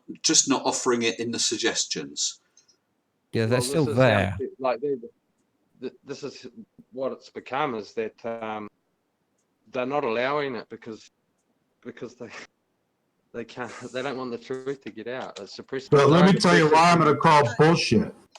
Here's why I'm going to call bullshit. You can call it what you like, but hey, I'm open to that. I can tell you, and I can't prove it right this moment, but I can speculate pretty clearly that amongst the reasons why the Flat Earth channels are still around is because of channels like Mr. Sensibles and Sci-Man Dan's and Fight the Flat Earth. You guys are getting bounced because of the people who are critiquing you. And I want you to chew on that and think about that for a little while. I don't think so. You don't think so? Actually, I will just jump in here and say that this is the second time you've been here, isn't it, Craig? The first time was with only a couple hours' notice. We bumped into each other somewhere, and I invited him on, and very bravely came on, and we had a nice chat, I think, didn't we? And I'm really, really glad that you've come on. And actually, Craig, there's something I did want to ask you about. I'm going to be starting a new series of vids, which will be one-on-one chats, and I would like to invite you. It's not a debate. I'm happy to organise a debate sometime if you want, but it's not a debate. This is like a fireside chat. Sit at a bar with a mate and have a beer and talk about things. Would you be up for that sometime if I drop you details? Absolutely. I think you and I would have a great conversation. Yeah. You and I. Yeah, so do I. I mean, because the sort of things I'll be looking to cover is obviously without any doxing or releasing any information you didn't want to. But what's your background? How did you come to Flat Earth? That sort of thing. It's more of a chat and get to know someone from, quote, the other side, rather than attempt to debunk or bash or anything like that. Okay. Why not? Cool. We'll do that. There's an echo, man. There is, isn't there? Bad. Oh, that's Chuck Monk the drunk. That's me. Echo's good, gone. dude. You all right? Yeah, I'm good. Safe. You spoke last time. Chuck was in here, wasn't he, Craig? Yeah, he was. Yeah. Was there anyone else with us, guys? No, not. Because I couldn't Brian? stay. I had to leave anyway. But Was it Skyfly Brian might have been in on that time? Maybe. Can't remember. I think if they were very quiet. I remember listening to it back, and only listening to up to the point where I leave. So he. That's after I left. That's right, Chuck. Just listen to the bit you're in, mate. Yeah.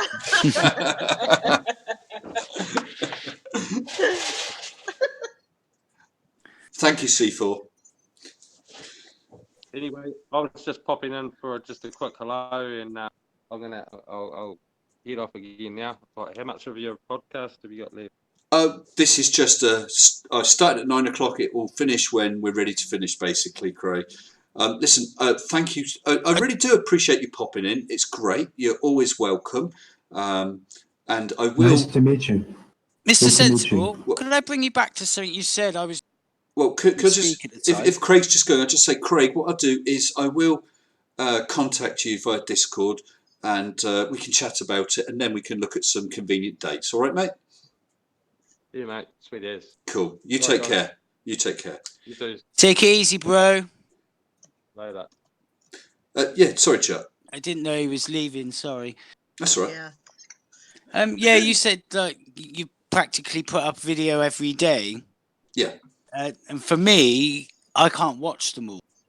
Do you know what I mean? And it frustrates me because I know that there's like people that do that. There's a lot of videos. And I think it's nice to have a gap. Let people wait for your content. I really do. Yeah. Well, right now I've got Monday, Tuesdays. There's nothing. You know, I do know what you're saying.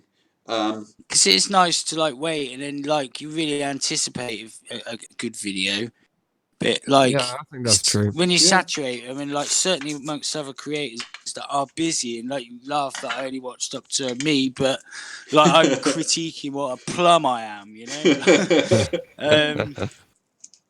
but like I don't watch a lot of things, and Yeah. just purely because I just don't have the time. I'm and sort it of a frustrates little bit me. with you. I'm a bit with you, Jack, I've got to say, which is that I love watching Mr. Sensible videos, but I've probably only watched about a quarter or less of them because I find it hard to watch one virtually every day. Like, I would point out there's big creators, people with hundreds of thousands who put out one a fortnight. So it's not necessarily the volume. But then, having said all of that, how many subs are you currently sitting on, sir? Me? Well, it was 2.73 was what I last saw. Right, absolutely. In the Yeah, course of I sold in what the hell do I know, 2.7. right? I don't know. Maybe you're doing exactly the right. Maybe You I still should owe me just go away 50 easy. quid for those 2.7.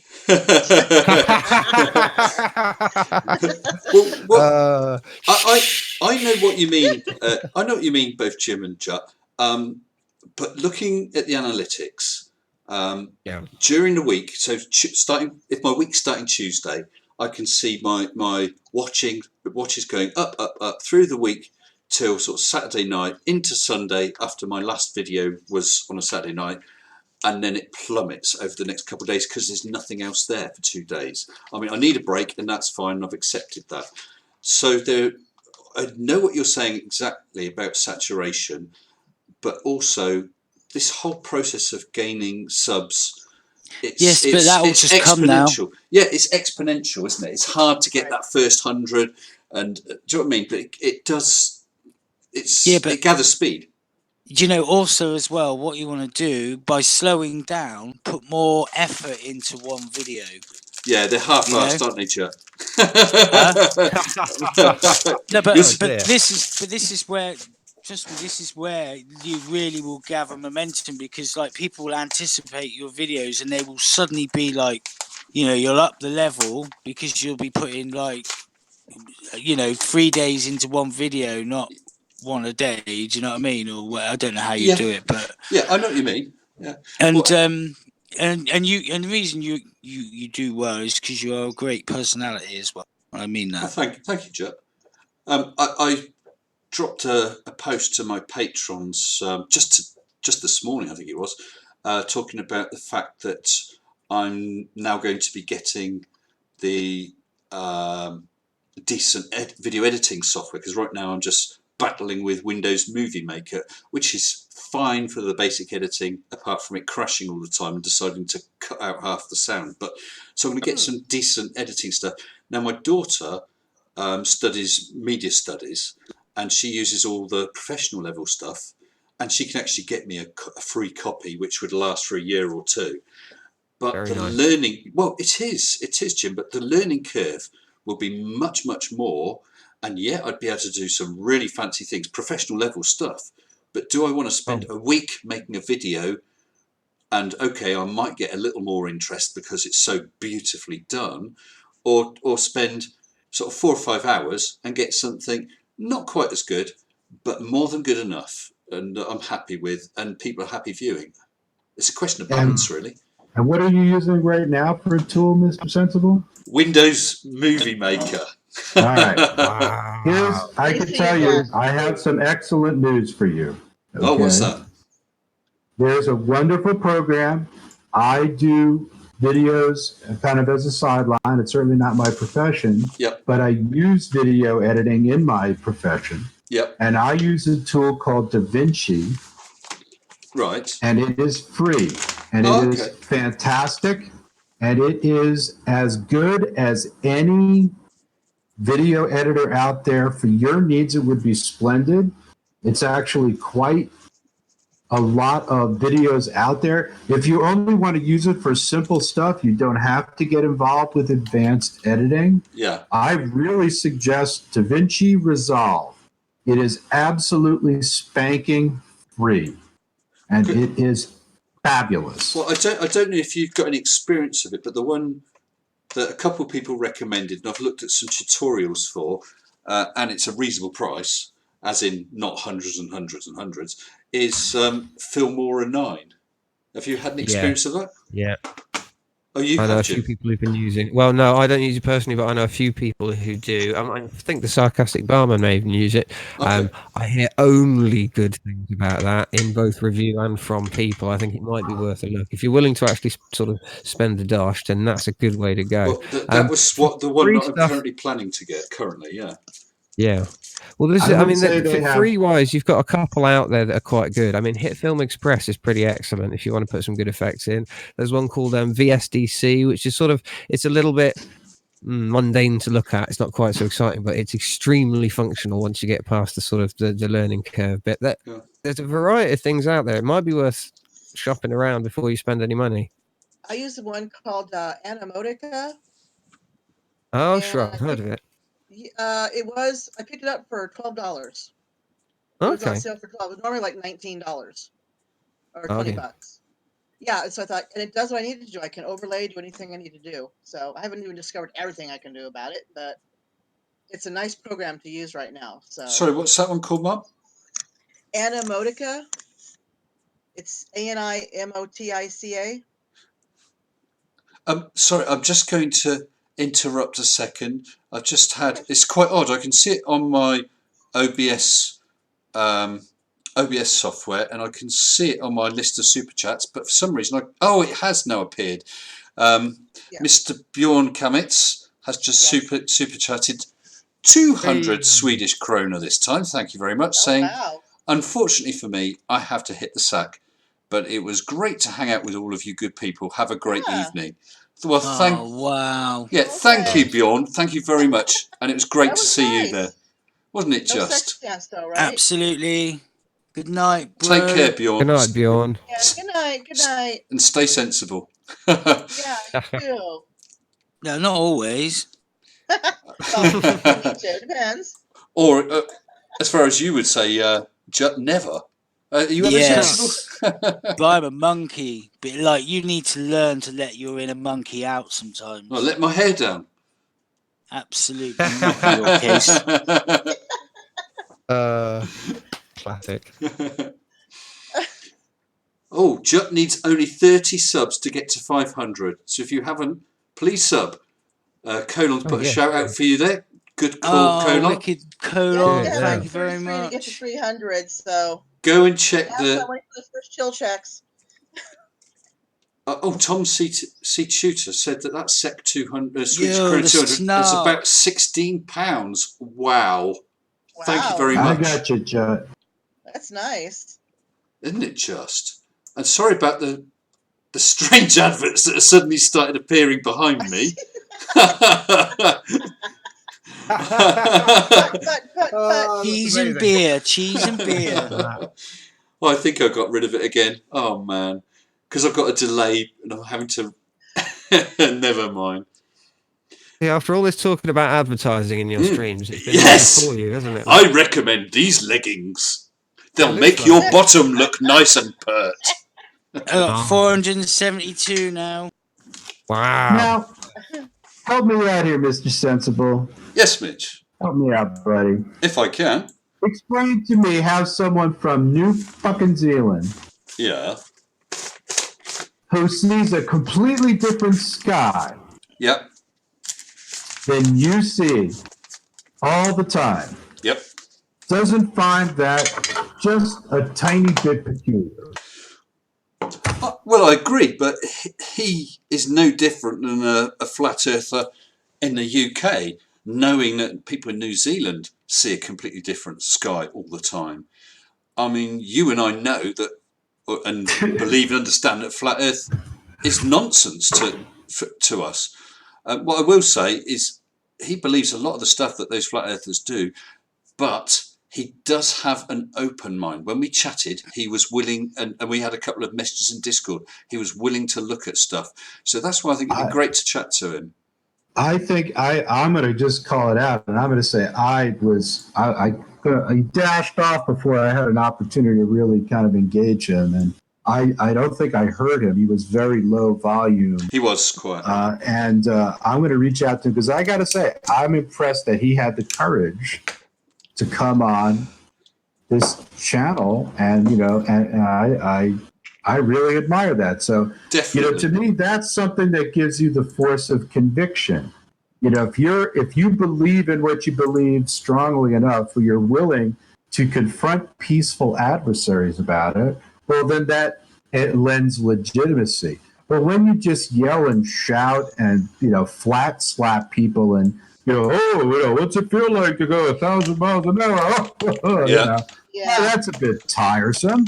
Yeah. Well, And this guy seemed very. I'm really looking forward to. I think the one-on-one interview is going to be spectacular, and my guess is you're going to be very judicious and very fair and very sensible, and I think it'll be a good opportunity for him to express his view, which I'm dying to hear. yeah. And it'll be a good opportunity for you to practice your turning all of your cheeks, as it were. Well, I mean, that's the last time he came on. He was on for about an hour, and I've said in my right the hand teaser videos before that debate that never really happened. I said I have a particular set of skills, and actually, I wasn't joking. I do have a particular set of skills, and part of that is that I really can be totally fair. I can disagree with him and I won't lose my temper in any way. So it should be a really nice chat. We had a chat before. It was about an hour. There was not a single crossword from him, not a single crossword from me. There was a couple others in chat that I just had to just remind that it wasn't a debate. I had just asked him in just to say hello, because people do get excitable about these things and wonder. Oh, hello. Well, Yeah. Who was that? Sorry, I've been sitting here in chat for a while. This is Chris Kelling. Yes, I did see you sat there, but last I saw it was still on mute, Chris. Hello to you. Were you in on the chat then when Flat Earth New Zealand was in? I believe so, and when he started going off on the Illuminati and the Freemasons and stuff like that, that's where about the end of the discussion. So. Do you know what? I've got to be honest and say I can't remember him talking about Freemasons and that. But he was a nice guy though, and I enjoyed it. And I'm just, like I said, I'm going to do a series of videos like a fireside chat, just kicking it out and finding out a bit about each other, sort of thing. So it doesn't matter at all what his theories are, but I thought it'd be interesting, and it might be different than what we see usually. That was the plan. Hopefully it'll be good. I hope so too, Mum, but I guess we'll have to wait and see. See if It it's a won't be huge... this- Sorry, say again. Sorry, go ahead. I said it won't be this huge, like, I don't mind dumpster fires, but sometimes it's like you want a civil conversation between two people. Yeah. You know what I mean? And not have one be an ass and one be and react like an ass because you know what I mean? You know how people Definitely. feed off each other. Definitely. Well said. I basically just finished writing that in the chat when you literally said it. Absolutely. You know, it's just nice to seeing a normal discussion, not an all-out brawl. You know? Yes. Yep. I mean, Spot on. there's a place for a good wound-up argument as long as it's not abusive. Oh yeah.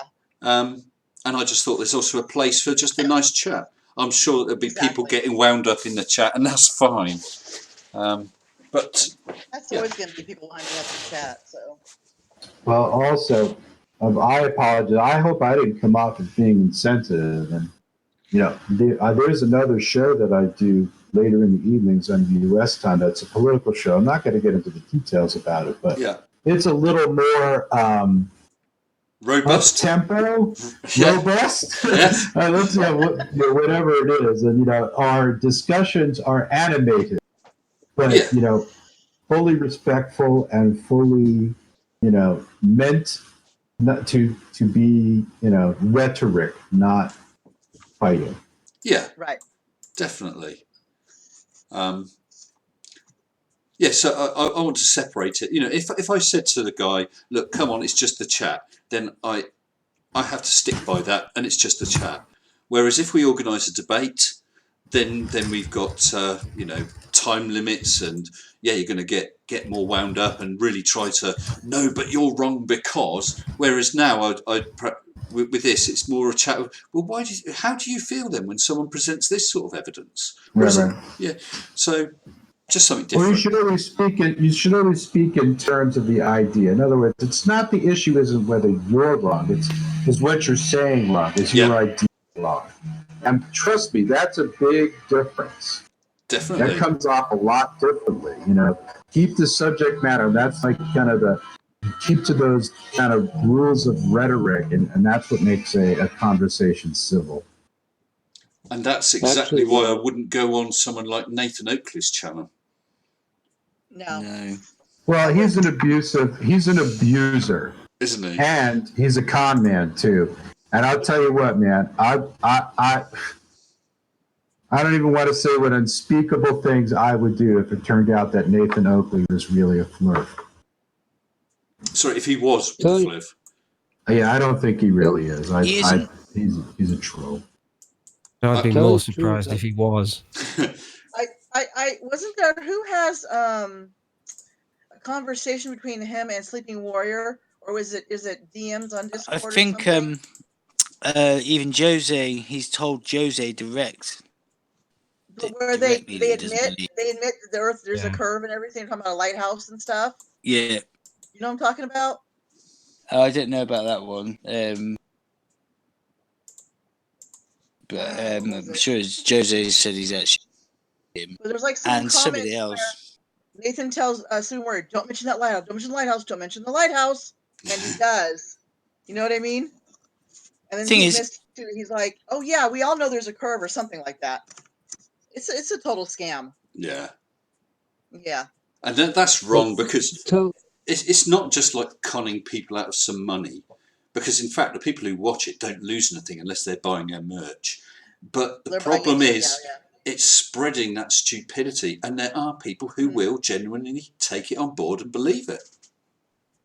Exactly. What I'd love to do is have a honest-to-good Oxford debate where either side is going to do a pro or a con. They have to be able to present whatever side that is given to them at that point. So I think that would be a good way to show that they don't have a lot of these things thought out. Yeah, that's the primary reason why they don't agree to that format, because we all know that a free and full actual rhetorical debate according to Oxford rules, we would kick their ass because they do not have a legitimate string of provable arguments that support their hypothesis. And it's not that hard to prove in that sort of form. That's why they go for the question-y sort of debate. And the problem with the question-y sort of debate is that that can be very biased, because it's all about what questions the moderator asks. But also with Oakley, isn't he a failed actor? I mean, this is probably some sort of weird game to him. You know what I mean? He's just acting this part. It is. I mean, you've heard him like mute people, and then he sits there and mocks them like they're not muted and stuff, and he's got his little brown nose. I call him brown nose and yes men behind him. Yeah. That, yes sir, yes sir, yes sir. Yeah. Oh, that'll be our win, won't it? That's why he won't debate anybody on apart from his channel. Do you know what I hate about that channel is when he starts with let's do some housekeeping. These times of curvature. It's the same questions every time. Goodness sake, do one. I mean, Oakley, I've heard someone say that Oakley basically wants to be the L. Ron Hubbard of the Flat Earthers. I wouldn't be surprised. Now, is that, let me tell you, man, is that a dank statement or what? Does that sum him up or what? That's awful, isn't it? It just, what a nightmare. Oh my God. Well, but it's not working. He doesn't have enough charisma to pull it off. No, and one thing I brought up on a live chat one time with him is at the beginning he talks about, if you come on the panel, don't swear. But what does he do? He swears. F-bomb straight from the mouth. And I brought that up. He says, well, it just happens. And he goes, F off to me after that. I'm like, oh, such a gentleman. Yeah. Well, when I use profanity, it's usually for adjectives, not for pejoratives. So Yeah. I think I did one time with a Well- Daniel Pratt video. I called him an effing idiot. I said, in this case, I will forego my swearing, and I called him an effing idiot. But apart from that, I don't swear. So Well, at least he's not the H.P. Lovecraft of Flat Earth. that's pretty dang. Calling the Yeah. elder gods, etc. Well, I almost swore then when I went Nathan Oakley. For goodness' sake. You almost you almost swore when you come in and Well said done. hello at the beginning, didn't you? Yes. Yeah. Dear, oh dear. I think when I did my Delano video, I was trying to cut the swear words out, and I was getting frustrated. I'm like, screw it, leave them in. Put a disclaimer. There's swearing and there's crude humor. Just leave it in, because I'm like I was going crazy trying to delete. I'll get all those words. I'm like, no. I only did 2 words, and he said the N word twice, and those are only 2 words I cut out. No. Oh. But I Yeah. mean, you should be able to say ejaculate dribble, surely. Oh, come on. Well, yeah, it was F this, F that, F this. It was like within a certain, like Yeah. a comma, I mean- and I was having a hard time and getting frustrated. I'm like, leave it in. Well, I mean, I don't swear on my channel at all if I can help it, and Yeah. there might be the odd time a swear word slips in. Normal life, I swear probably as much as your next person, but I don't see the point of effing and blinding every other word just for its own sake. Mm-hmm. No, neither do I. No. No, and they're beautifully, listen, we all should admit to ourselves, a beautifully crafted profanity is a gorgeous artistic thing. Yes, that's a good art to have if you can do it. So Sometimes I it's- recommend everybody learn Yiddish.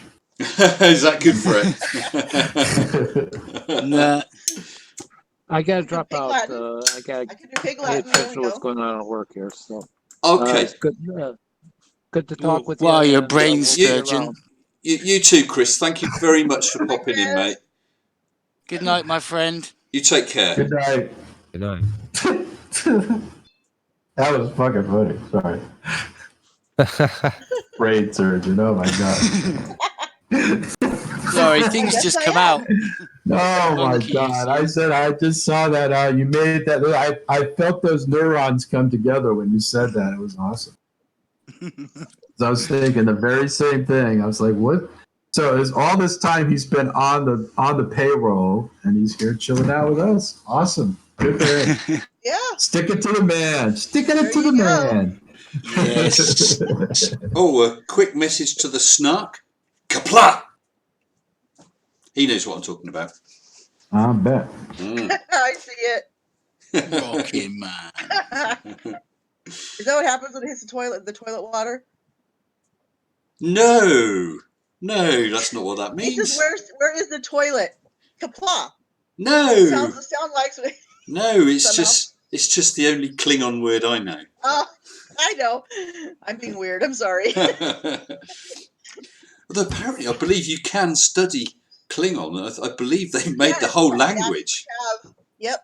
And someone, yeah. I've got a feeling someone might have Klingon been. E, I should correct you. Sorry. Klingon E, if you're going to get it right. Oh, is it? That's what Is Klingon, it? yeah, sorry, I'm going to nerd out. I understand a few years back someone was translating Shakespeare into Klingon. Klingon-y. Yeah. And the Bible's been done already. Yeah. Gerhard Selig asks, does this hangout have a topic that it's about? Well, Gerhard, it was a couple of things. It has been about my Pyramid Earth video. It's also been about ad sponsorship. And if I just switch on this next one and transfer it across, here we go. I did a video last Saturday, a longer video, about Geronism, which did seem to go down quite well, even though it was nearly 3 times the length of my ordinary videos. I've done another one for this Saturday about Mr. Eric Dubay. And yes, I'm tackling the Dubay Meister. And it, again, is just over 30 minutes long. So I'm interested for feedback of how that goes down, whether people just say, well, I'm not watching that, it's 30 minutes, or I'll watch it but they get bored, or if they absolutely love it. So yeah, that was my topic next. Was really about the style Well, of videos. Those who know will know that was my first foray in the world. Was Eric Dumbass Bay? Was it? That's where I honed my skills battling his 200 proofs. Yeah. Oh yes, 5 yes, a of day. course, yes, yeah, 5 a day. I forgot about so that. stupid. I was thinking actually, if it's only a half an hour video, there's Yeah. all 200. So I'm assuming that's not the direction you've gone. No, it's not that one. It's something else. Fair enough. Yeah. Remarkable amount of nonsense. So there's plenty to mine there. Oh, he's absolutely to pieces. We got the shills in the chat. Yeah, I see. Rock and roll, shill. Reveal yourself. Yeah, who's behind the shill mask today? Don't know, but I think that it's Kiri or Amy, because they wouldn't be. I don't think they'd be posting that. No, it's not Kiri. Kiri, Kiri's sweet voice couldn't say things like that. No, what, no. Ejaculate dribble. Yes, thank you, Monkey. Exactly. Yes, Jism is a perfect example of ejaculate dribble. That's true. Space ... Comma. Space comma. So no one's really commenting in the chat what they think about it, about the fact that tackling these ones which are not the quick bash them with logic in 5 minutes, but something that needs a little more care, partly because they're such big channels, they're pulling in a vast audience, and if you're going to tackle them, I think you need to tackle them well. What do you think then, Jim? Your videos with Jimbo's, Jim's gone. He's back. No, I'm here. Yeah. I am alive. Your videos with Jimbo's, what, about 10-minute length? The normal sort of thing, is that right? Well, this is it. They're very light, really. I've only done 9 or so of the things, and they're just, I've gone through a few of the favourites. I've done a few of Eric DeBay's. I've done one with Daniel Pratt. Yes. I tend to like videos where people make a few claims, something I can sort of sink my teeth into. I should say Mr. Jimbles can sink his teeth into, obviously. Yes, absolutely. Also, because I've only done 9, I'm very inexperienced at the thing. I did interviews and things before that, so I'm not the person to ask. I would say from what I've seen of content, somewhere in the 20 to 30 minute range is really accessible. It's a bit like watching any episode of something like Family Guy or whatever, that 20 odd minutes, somewhere in that region.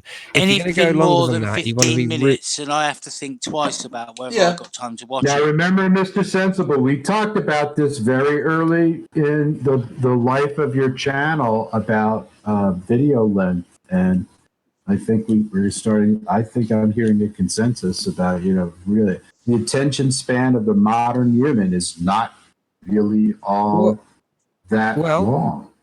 Honestly, I was slightly cut off. It's not a complaint, but the reason it's important is actually there's a few channels out there who do specifically long content. I'm thinking of Red Letter Media, for example, who do videos well in excess of an hour, sometimes 2. They're only putting out 1 video a week, and yet they've got an enormous following, and they're incredibly popular. The trick to having long videos is going suitably in depth. You don't want to be repeating stuff. You have to. It's got to be for people who really want to delve really deep into the subjects. As long as the hard material is there, I think you can do it. I don't see why not. But it's it's a lot of research. It is interesting because I did some long ones. Well, one was Anthony Riley, the one with the cheese experiment, which actually did okay. But I did get quite a few comments at the time saying, "Yeah, I really enjoyed it, but it's too long." So it's difficult. It's difficult. It is difficult, and you're never going to please everyone, obviously. That's true. Mine certainly seems to be settling around the 12-minute length. It seems to be about average for mine, 10 to 12 minutes. But it's just the 1 or 2 where I could break it into 2. I've seen that done before. But this one that's coming out on Saturday, it's pretty much all one topic, and I didn't really want to break it up. Or you could do it. You could also do like a short, an edited, and an extended version without too much difficulty. Yeah, could do. What I did was if I'd have done it in my normal style, where I've got a clip of film, then a clip of me, clip of film, clip of me, it would have gone on forever, and plus it would have been an awful lot of work. So I did it as one of those ones that I've done before, pulling the video into OBS and me on cam over the top. So I kept pausing it and just threw in whatever comment and pause it like through. reacting to it. Yes. So Gotcha. that kept it down to the 30 minutes. Otherwise, it would have been. Have you thought about doing that live? Not really. I could do. You can take a bit longer. You can talk to people in the chat. You can still do the same sort of debunking business. Just a thought, anyway. So, to be honest, that's a bit like the shills. Although I know the shills, a lot of it was rip the Mickey out of people. But yeah. There's a few ways to do the same thing, I think. Yeah. I don't think you have to worry too much about that, you know. There's plenty of skeptic channels out there one way or another, and there's plenty of live streamers. You know, a Unirock, for instance, he does that sort of thing as well. I don't think you'd be, you know, treading on toes exactly. No, it's an interesting. Maybe I'll give that a go next week. Maybe it'll be interesting to see how things You heard go. it here first. Yeah. What do you reckon, Mitch? I'd be all up for it. Well, I'll tell you, you know, I'm so used to people not taking my advice that it's okay. It's really okay. You don't have to check with me. No, I just wondered what you thought of it. I honestly wondered. No, listen, man. I think you're spot on. I'm the kind of guy. If I thought you were off the rails, I would gently point it out. Yeah. Okay. That's cool.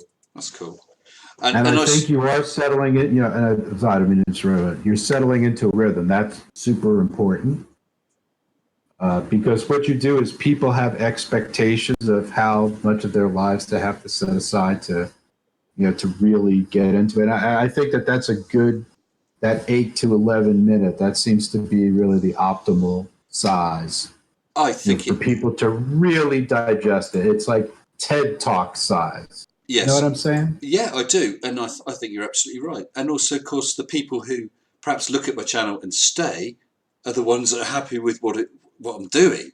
I don't. I've got no plans to change from what I do now to something entirely different. It's just something else to throw into the mix, really.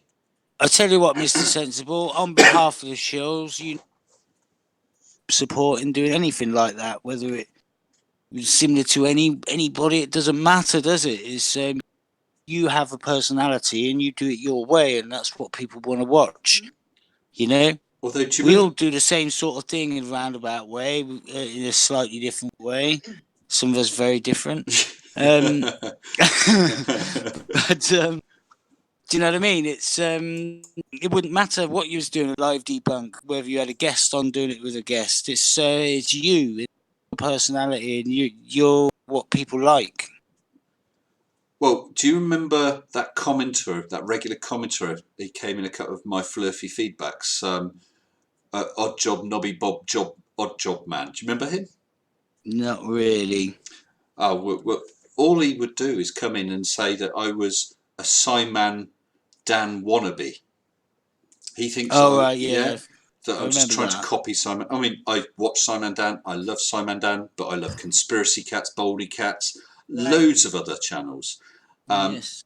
I can see where he's coming from, but it was not a deliberate, that works, I'll copy that. I mean, you obviously completely and utterly inspired by what I do. Yeah. I've got a monkey suit hanging up over there, mate. That's right. See? You know what I mean? You were like, that's what I want to be, just like that monkey. Tatty Bogles just said, Mr. Sensible, your house, your rules. Yeah. Well, this chat Bollocks. is. This chat is, but I'm just being nice. But my viewers and my subs, I want to do stuff that they like as well. It's got to be an overlap that they like and I enjoy doing. If I don't enjoy doing it or they don't like it, then it's not going to work. It's got to be a bit of both. The nature of the content is as much part of it as who is presenting it. I mean, Jetmonk's right in that people come because they like you, they like your personality and who you are, but like they're clearly staying for the content. You know what I mean?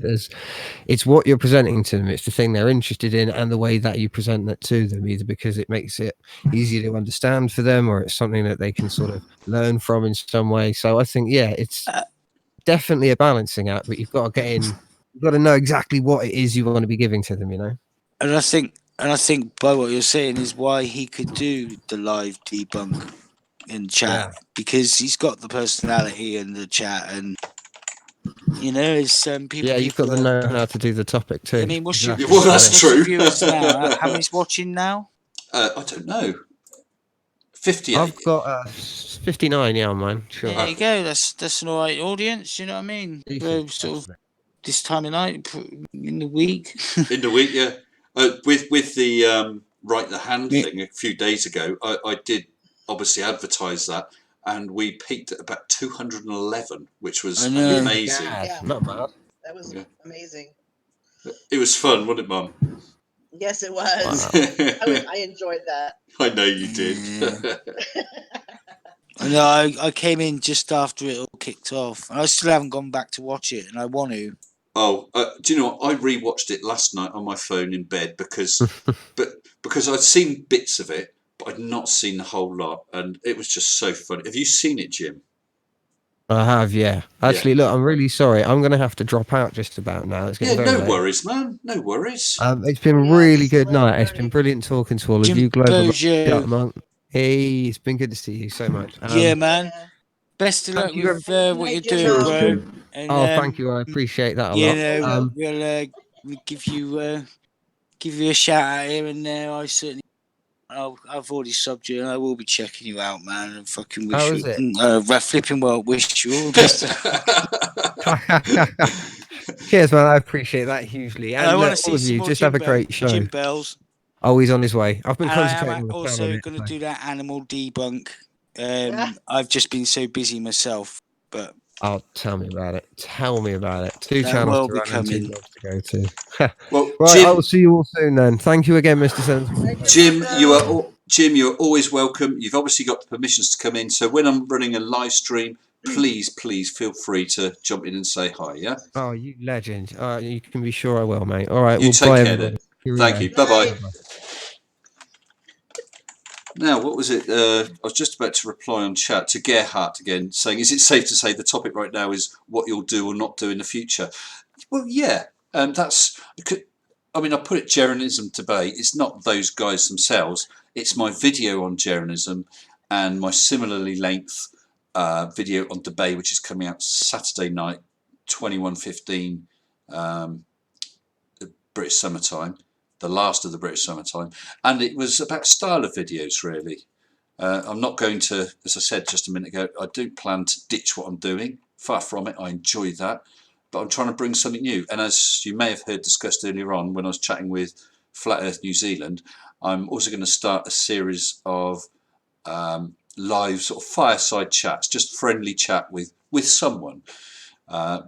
Someone apart from Right the Hand, because I don't think he's capable of a nice fireside chat. Oh, he's capable of anything, but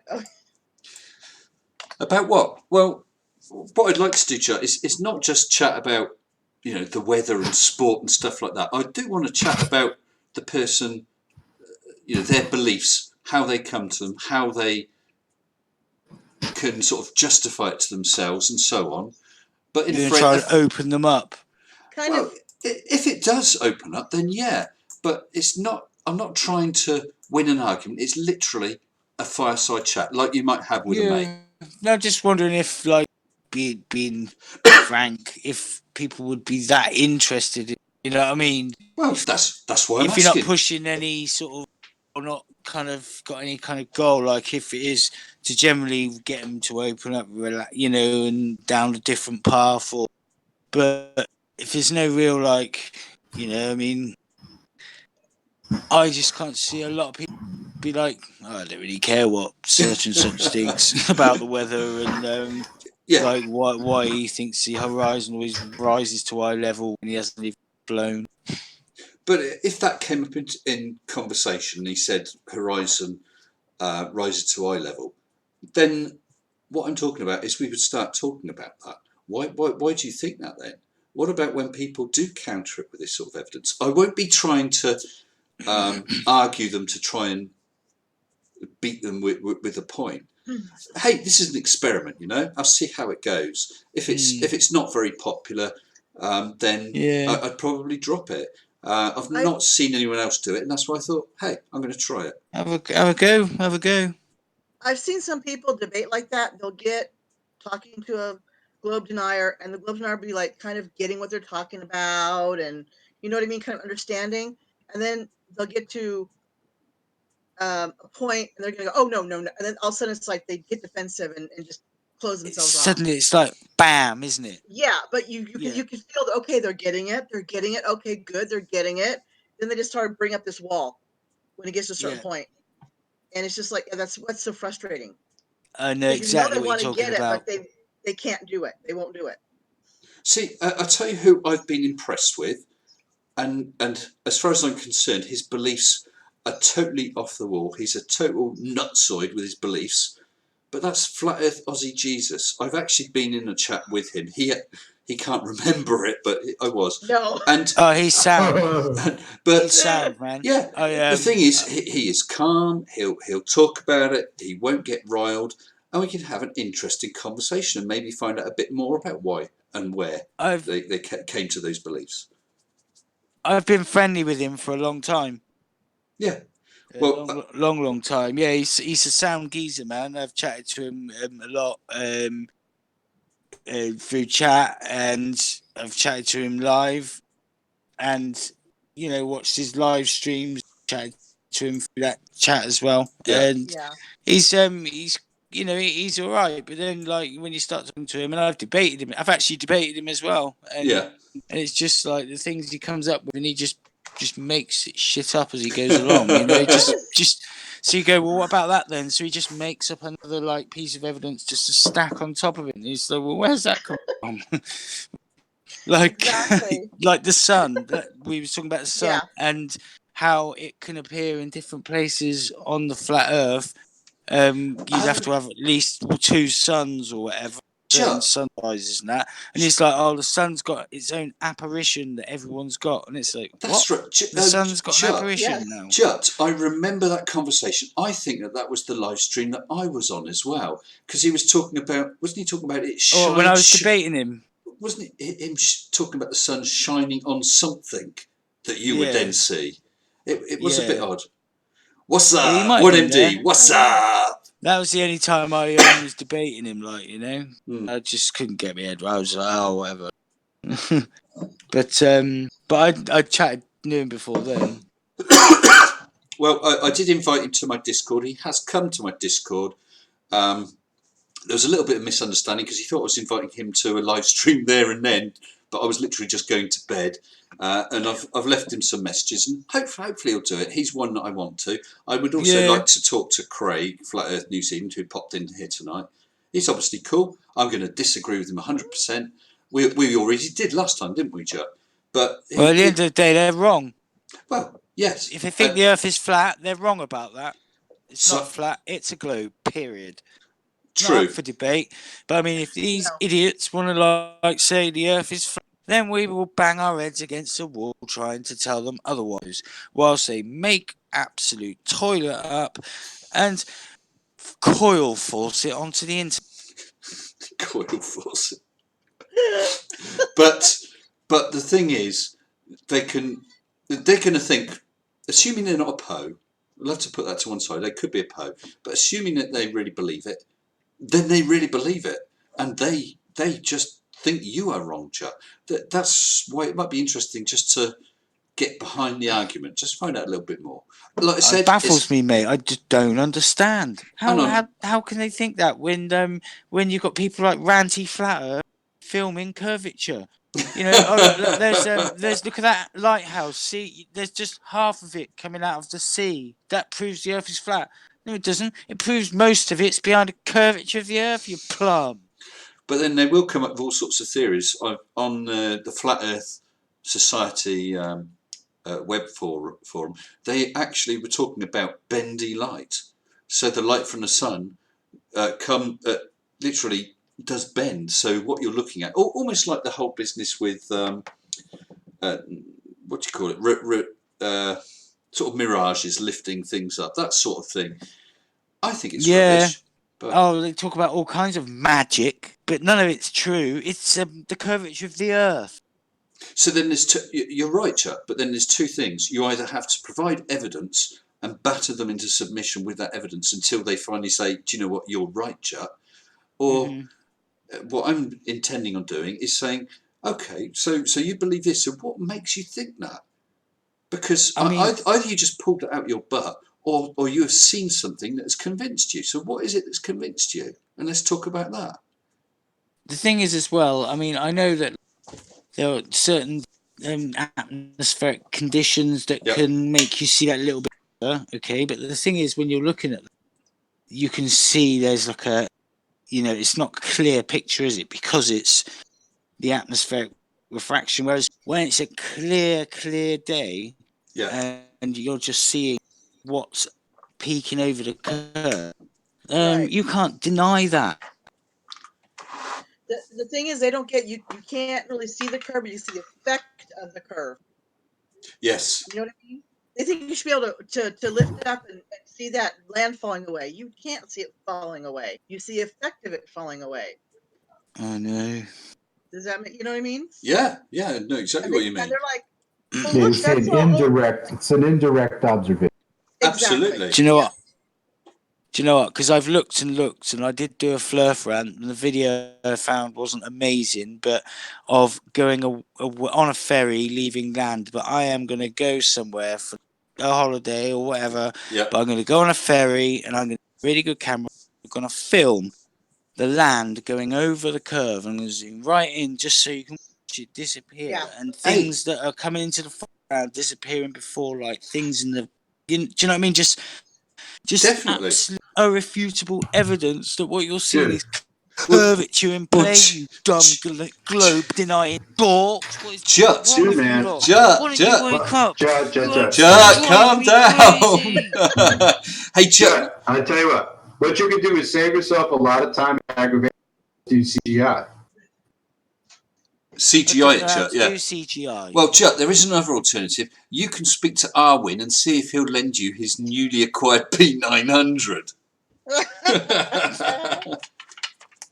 Yeah, man.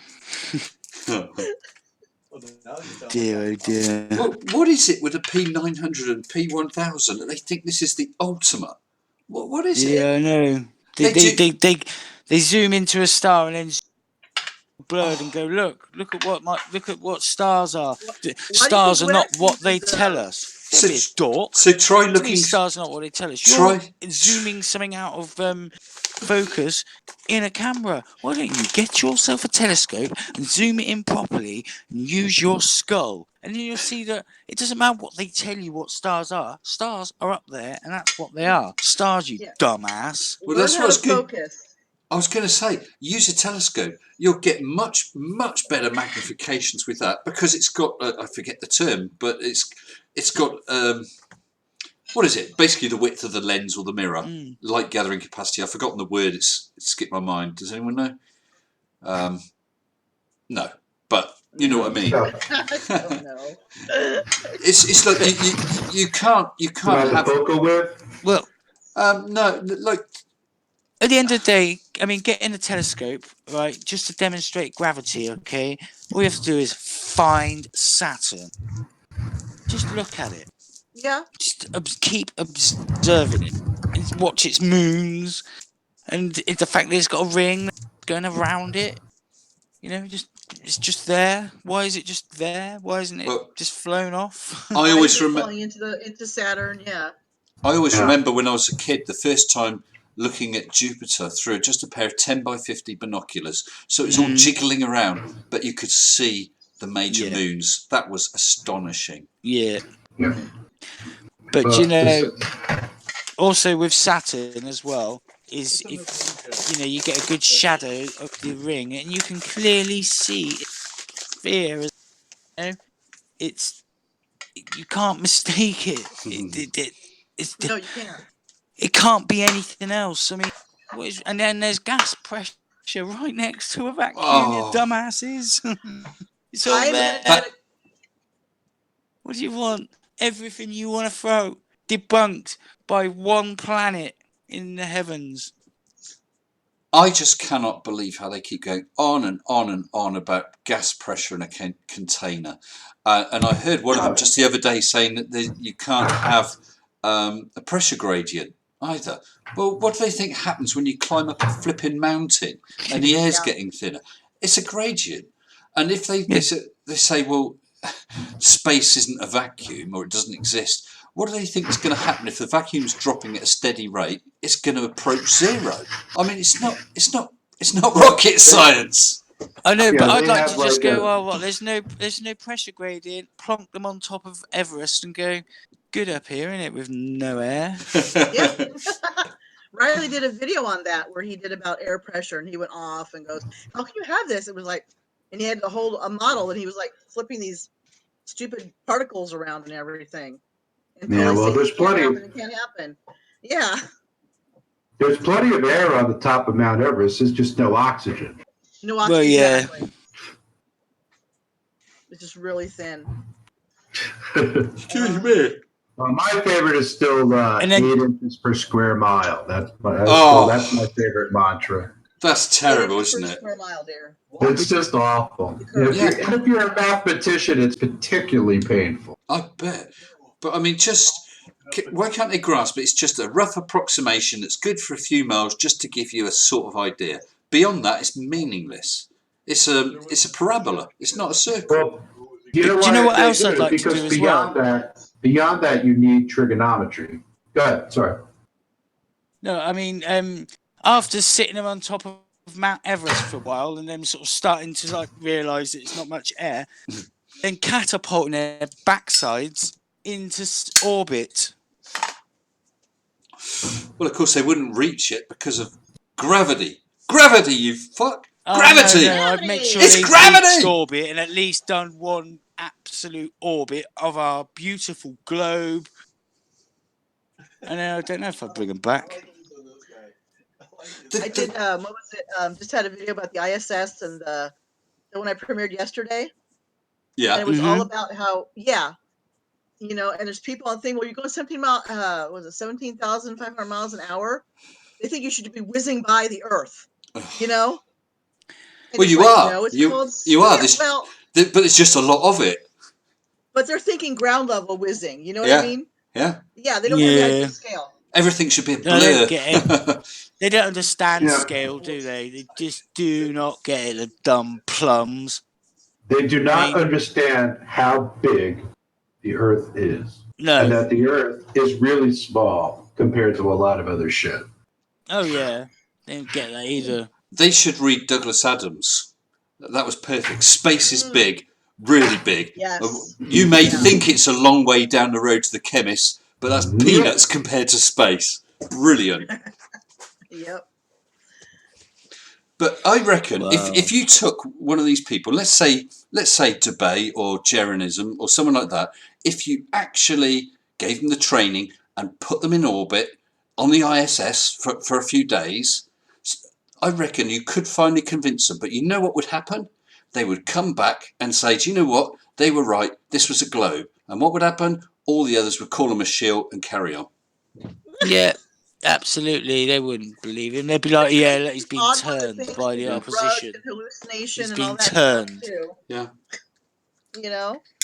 So it's never ending. Yeah, you carry on. You carry on. Crawl back, dumbass rabbit hole. You bunch of dumbass globe-denying monkeys. Plums. I don't call them monkeys. Oh, we know how to rile you. Blokes. Yeah, you don't make fun of monkeys. Not you, Global Mom. Sorry, love. No. I said you don't. I said you don't make fun of monkeys. Yes. You don't like people making fun of monkeys, Jet. That's what I'm saying. No, he doesn't like that, do you, mate? Global Mom, can I come over and sit on your lap? If you believe in evolution, then you shouldn't make fun of monkeys. You are one. You want to sit on my lap, Jet? Yeah. You can stroke my tail. Oh, look, because my tail can stroke your hair. Oh, we have prehensility right here in the Mr. Sensible chat. Sorry, who do we have? What was this? Prehensility. I bet you've never been tickled like that, have you, Global? Oh, See? This is See, unprecedented. Oh my God. and I ain't probably even got my hands out yet. Yeah. She's so giggling. international law.